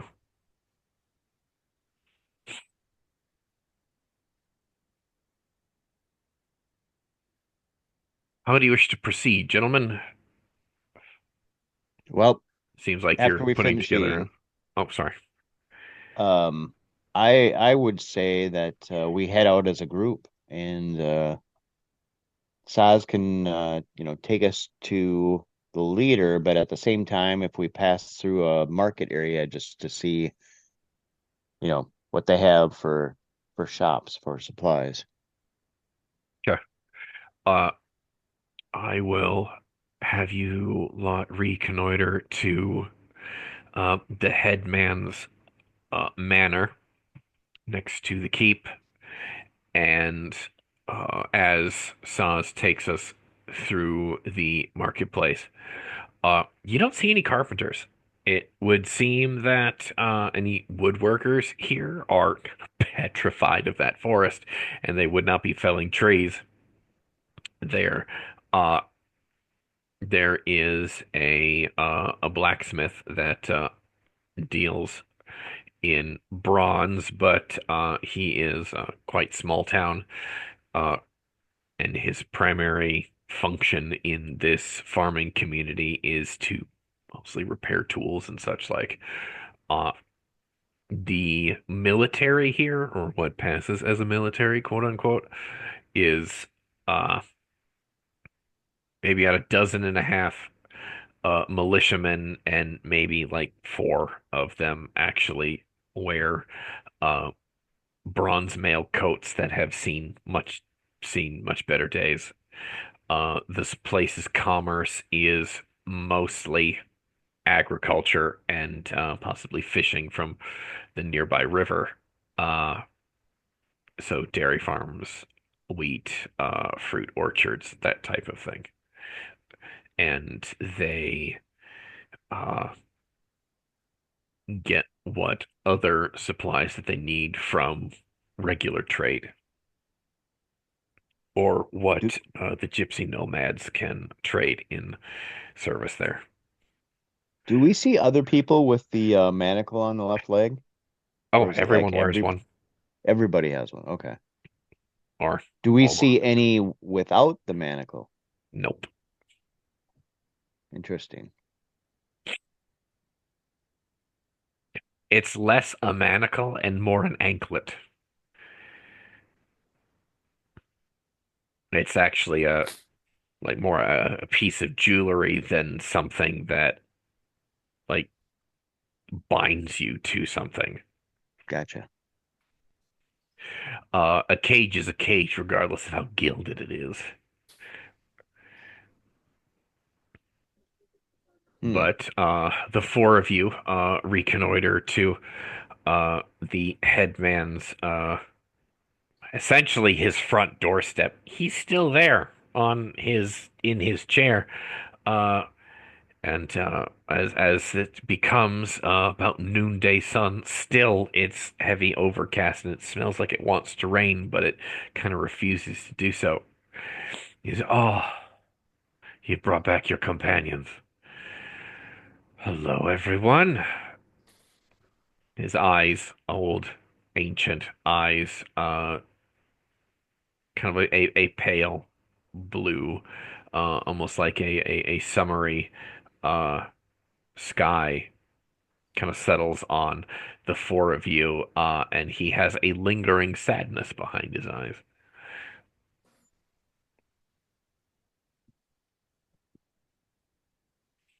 Gentle father, what is your name? I am Vason. I am Sualan. Some would call me Sualan the Sage, but that is a formality. It is appreciated, but I prefer my name as opposed to my accolade. Well, it is great to meet you. We appreciate you speaking with us. Um, Grand Roak, do you want to introduce yourselves? Roak introduces himself by name and his trade. He is a winemaker. He makes the distinction. I am not a merchant. I am simply a maker of wine. And he gives a respectful bow to the seated ancient. I'm Grant. I'm blacksmith by trade and warrior by happenstance. He nods. And I am already acquainted with your saws. I am told by your fairy companion that there are much questions that you would like answered. Uh, yes. So We are in Mizarine.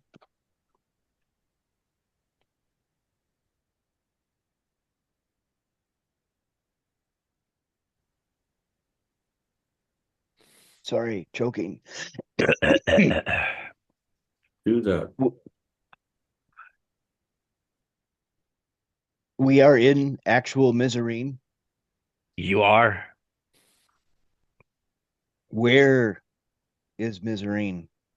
It is a place near the realm of the living, but it is a realm within the realm of the undead.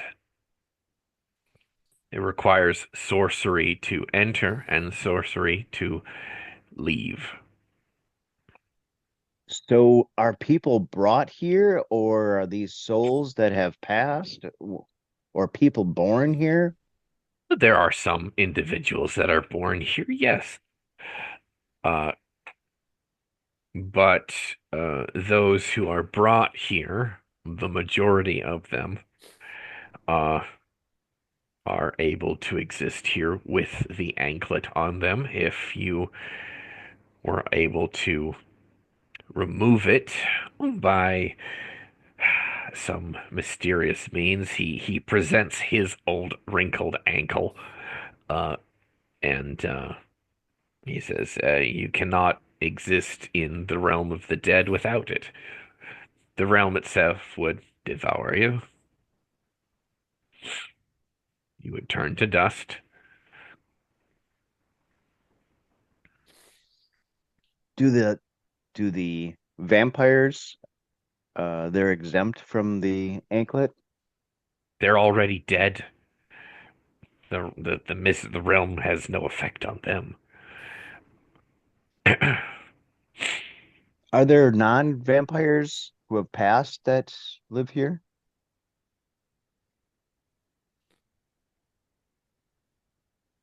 In what way are you referring?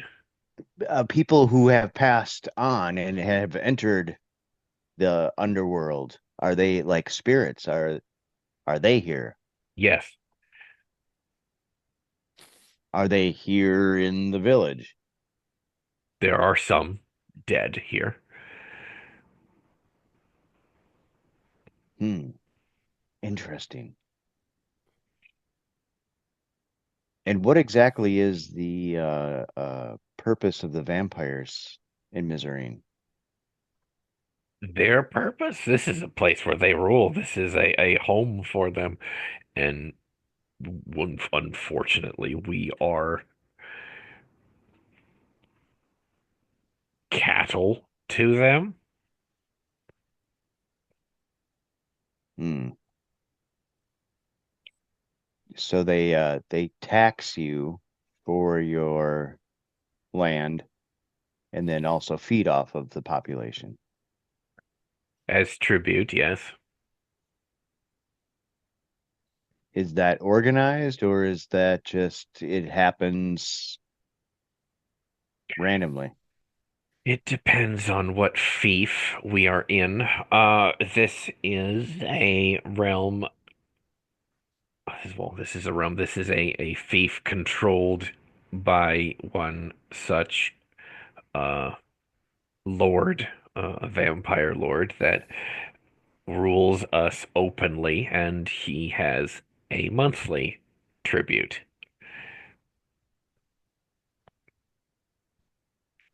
How does that work? A tax collector comes, and we give the tithe once a month. What about the blood tithe? He just blinks at you, not wanting to repeat himself. Ah, do they return? Monthly, yes. No, no, no. The blood tithe. Do they go with him or They do they? return after, yes, sometimes. Hmm. What about Theoden? Do you recognize that name, the White Lady? I have no idea who this is. I've never heard of a white lady before she was mentioned to me some days ago, and before our saws mentioned her.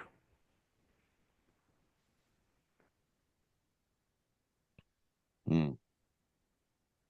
I know most of the vampires by name. I have been around for some centuries, but there's new vampires do not show up unannounced often, if ever. I feel that this white lady that you've spoken of has shook up some of the vampiric politics here in Mizarine. Do the vampire beasts, do they fight? Is there bloodshed between them? Sometimes,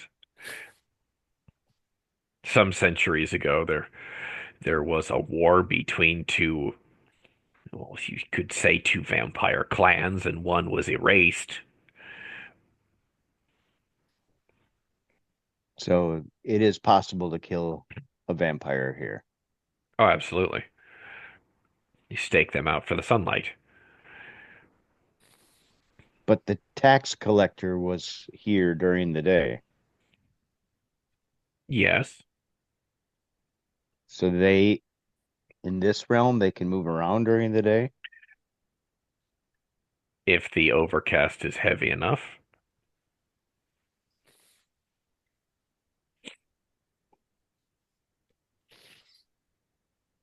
What about other traditional vampire fighting means? Is it still the same, or are they susceptible to injury like us? I don't know what you mean. We don't fight with them. We try and work with them as peacefully as we can. Hmm. Never mind. Just asking for a friend. Uh-huh.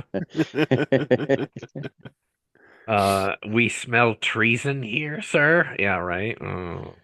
No, no, none of that. Just Yeah, yeah, right. Right. do any of you guys have you thought of any questions?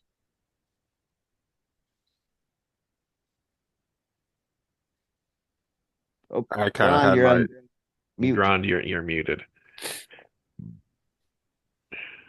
You gotta police that mute button, man. There you go. I'm slowing the uptake anyway, so I don't have any questions. All right. Saws Saz, anymore? what else? I kind of asked my questions earlier when I talked to him. So And Rock is just kind of reeling because he just wanted y'all to send a message to someone that he thought he could possibly have a relationship with. And this this nice young lady who seemed to be a little bit paler than what would be a normal girl turns out to be a fucking vampire. And he's like, I don't know my ass from my elbow from my foot anymore. So he's gonna keep his mouth shut. right, Well, there's no counting for taste. like, cook the damn eggs and keep your mouth shut. Right? Yeah, so technically And, this is all your fault. Yeah, and make arrows for people. you see, that's why Roak has been quiet this whole time, because it kind of dawned on him, like, oh, look, I just saw a pretty girl at a bar that I was trying to get with. It's not my fault that she turned into me some fucking vampire mistress. All right, I thought she was hot. Kind of hear him as like, Urkel, did I do that? No, you're right. He's not saying anything, but that's kind of like what his Right. like soliloquy would be. Internal monologue. Like, son of a bitch. Oh, I just remembered too. Saz, did you tell us the story about the spitting in the well and I told you about hearing the side conversation about the well being corrupted. Right.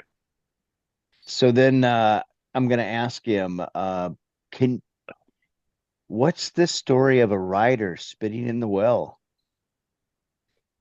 He is this a strange man who is wearing odd clothes cobbled together from like plant matter, fungus, and fibers.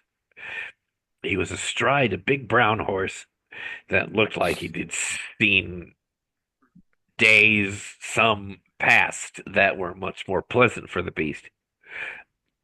He comes into the village as he owns the place, or as if he owns the place, and he requests entry to our temple, and he points across the way.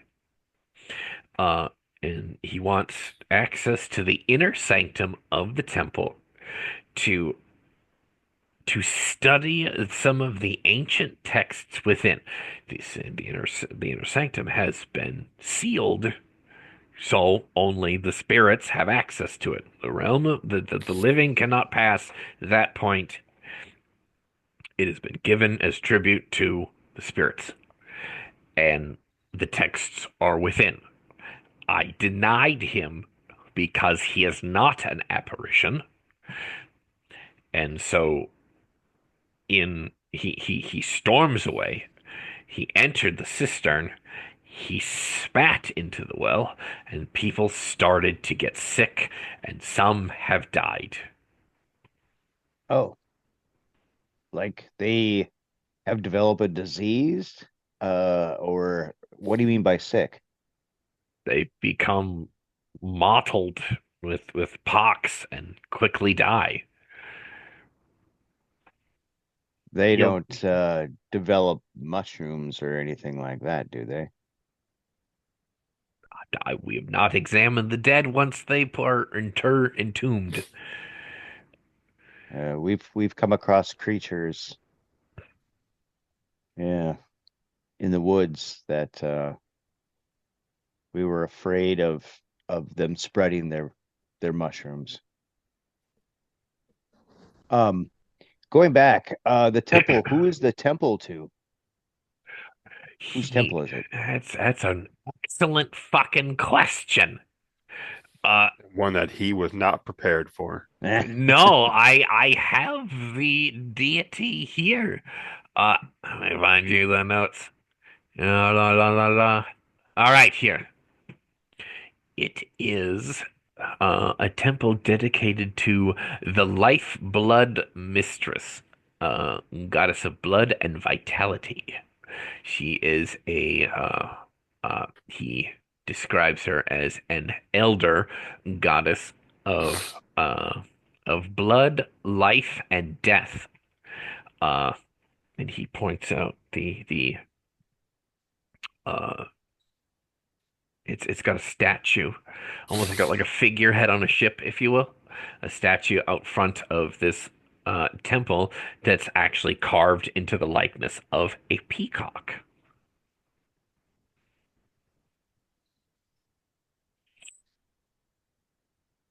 So, what kind of books are inside?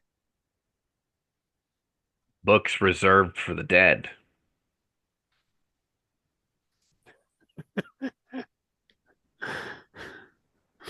The How long has scholarly it? side of Mason's like fucking forbidden No, zone. no, no, he's completely oblivious. He's like, oh, okay. How long has it been sealed up for? It was sealed. How old am I? 423. It was sealed when I took office when I was 112. So 311 years cycles. And was there some events that they decided to seal it, or I was that was just I was given tablets of an esoteric lore as custodian, and I interred them in the temple, and I sealed it for safekeeping.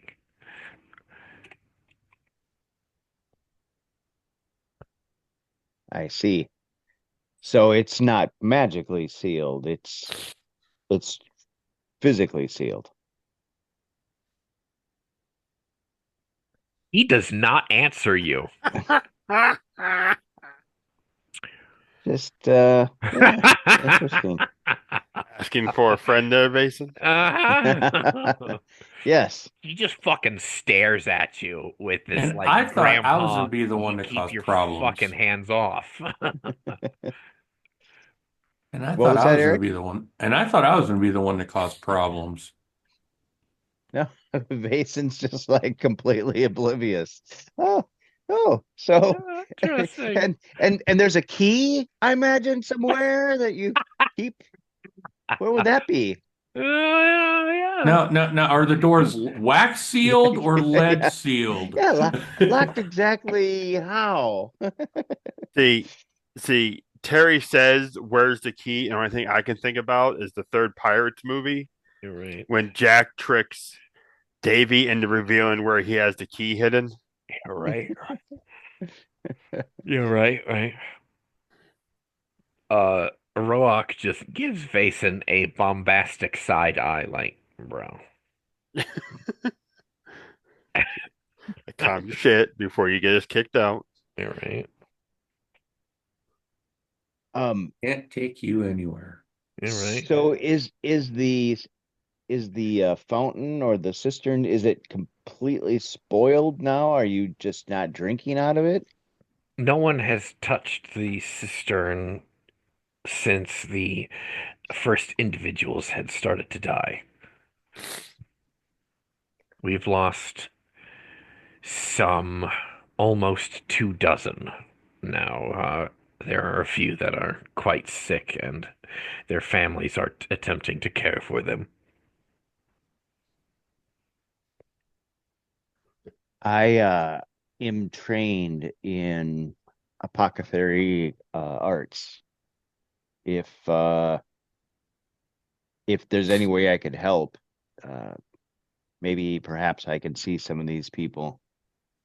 If that is what you wish, you're more than welcome to. Our doctor had succumbed to the illness, and he was one of the first to die. And how many have died from it? 18.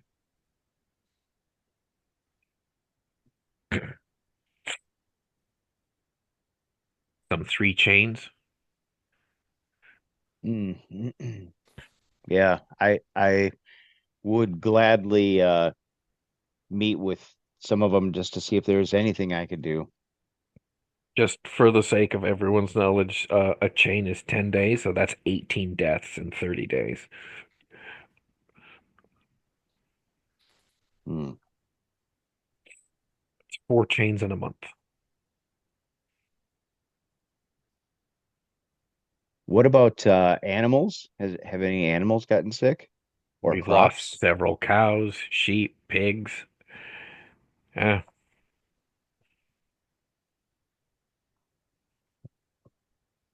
Okay. Yeah. Anybody else think of anything?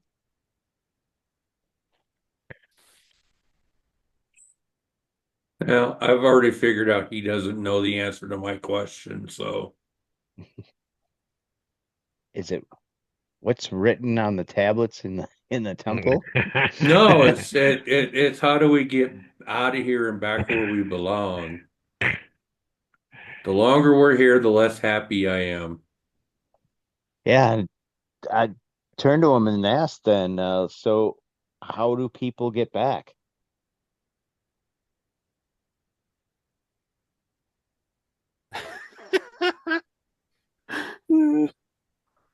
yeah. Uh, You You've never heard of someone going back, have you? I don't know of anyone who went back. They've never come back to say. Uh,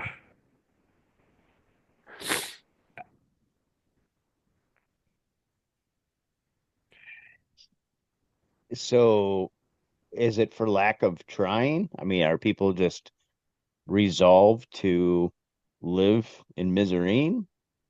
I'm certain that those who attempt to return to the realm of the living don't come back to tell us because either they died or they've succeeded. And I'm more inclined to think that they've died. But people do try to find a way back. Some do. You just don't know if it works. I don't know. Have you ever tried to find a way back? I was born here. Oh, I was given an anklet as a child.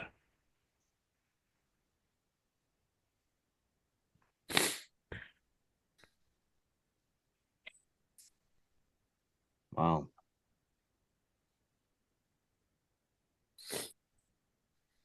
Well, you've been very generous with us answering all of our questions. Um, I would like to repay your kindness and hospitality of this place by seeing what I could do medically for those people. We'll take whatever you can offer, and we can inform you as we can, depending on how long you wish to stay. You are welcome to stay as long as you wish. You're welcome to live here if that is what you wish. We can set Do up you have permanent housing for you. do you have shops here that would sell medicinal herbs and plants? We do have a chemist here that does that, but I have a feeling that she is not long for this world. Is she one of the sick ones? She is. Why don't we start there? All right. All right. Basin has a purpose then. He's got his marching orders. Right. All right. I'm Vason's bodyguard. Thank Excellent. you. Uh, with that, I think we'll actually bring that to this session to a close here, as you guys have you're kind of on the precipice of the next chapter here. Uh, Grand, would you start off closing soliloquies for us, and we'll go Grand, Vason, and Saz.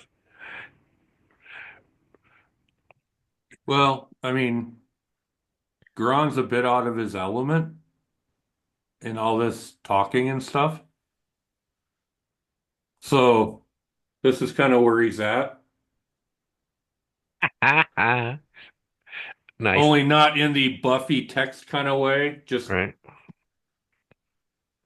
and never let Gron say that out loud because things will go sideways really quick when that happens. Right. Next. All right, Vason.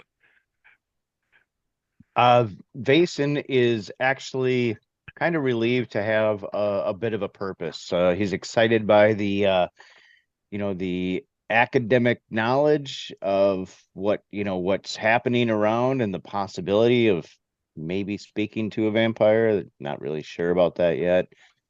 But really wanting to put forth goodwill to these people and see what if there's anything that he can do about the poison cistern and their sickness.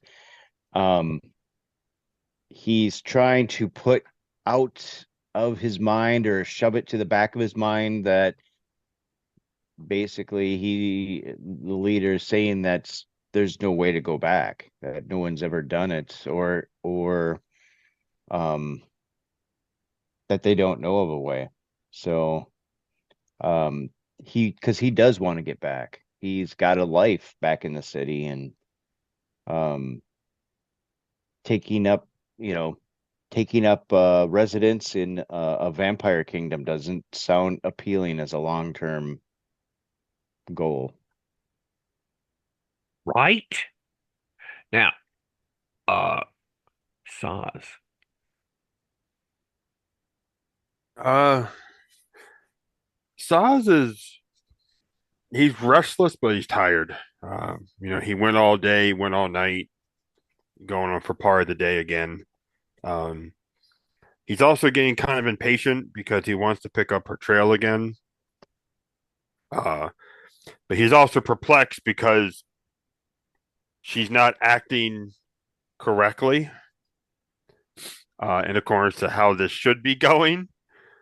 Um, Also, a really big part of him really, really, really just wants to cold cock Kennelock. Just, just, just really wants to. Uh, You're welcome to try. oh, I know, but Saz has enough self-preservation to know that Kennelock will absolutely Wreck his shit. turn him into a paste, and that's the only thing keeping Saz from going full Belmont on him and trying to punch him in the face because it's going to be like Trevor punching Dracula. Dracula's just going to Ah, look on him and be like, how about the that shit? Belmont, how's the family? Like, fuck you. All right. Just fuck you.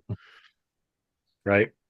So Saz, no, Saz also doesn't have, fucking a Sypha equivalent to Flame Roast, Tenalock anyway, because, never mind. We're not going to go there. Um, He could. but, so yeah, no, he wants to get going, but at the same time, Vason now has a job. There's a couple things that they probably need to assist with, and he's kind of hoping while assisting, he can pick up the trail and get back to his job.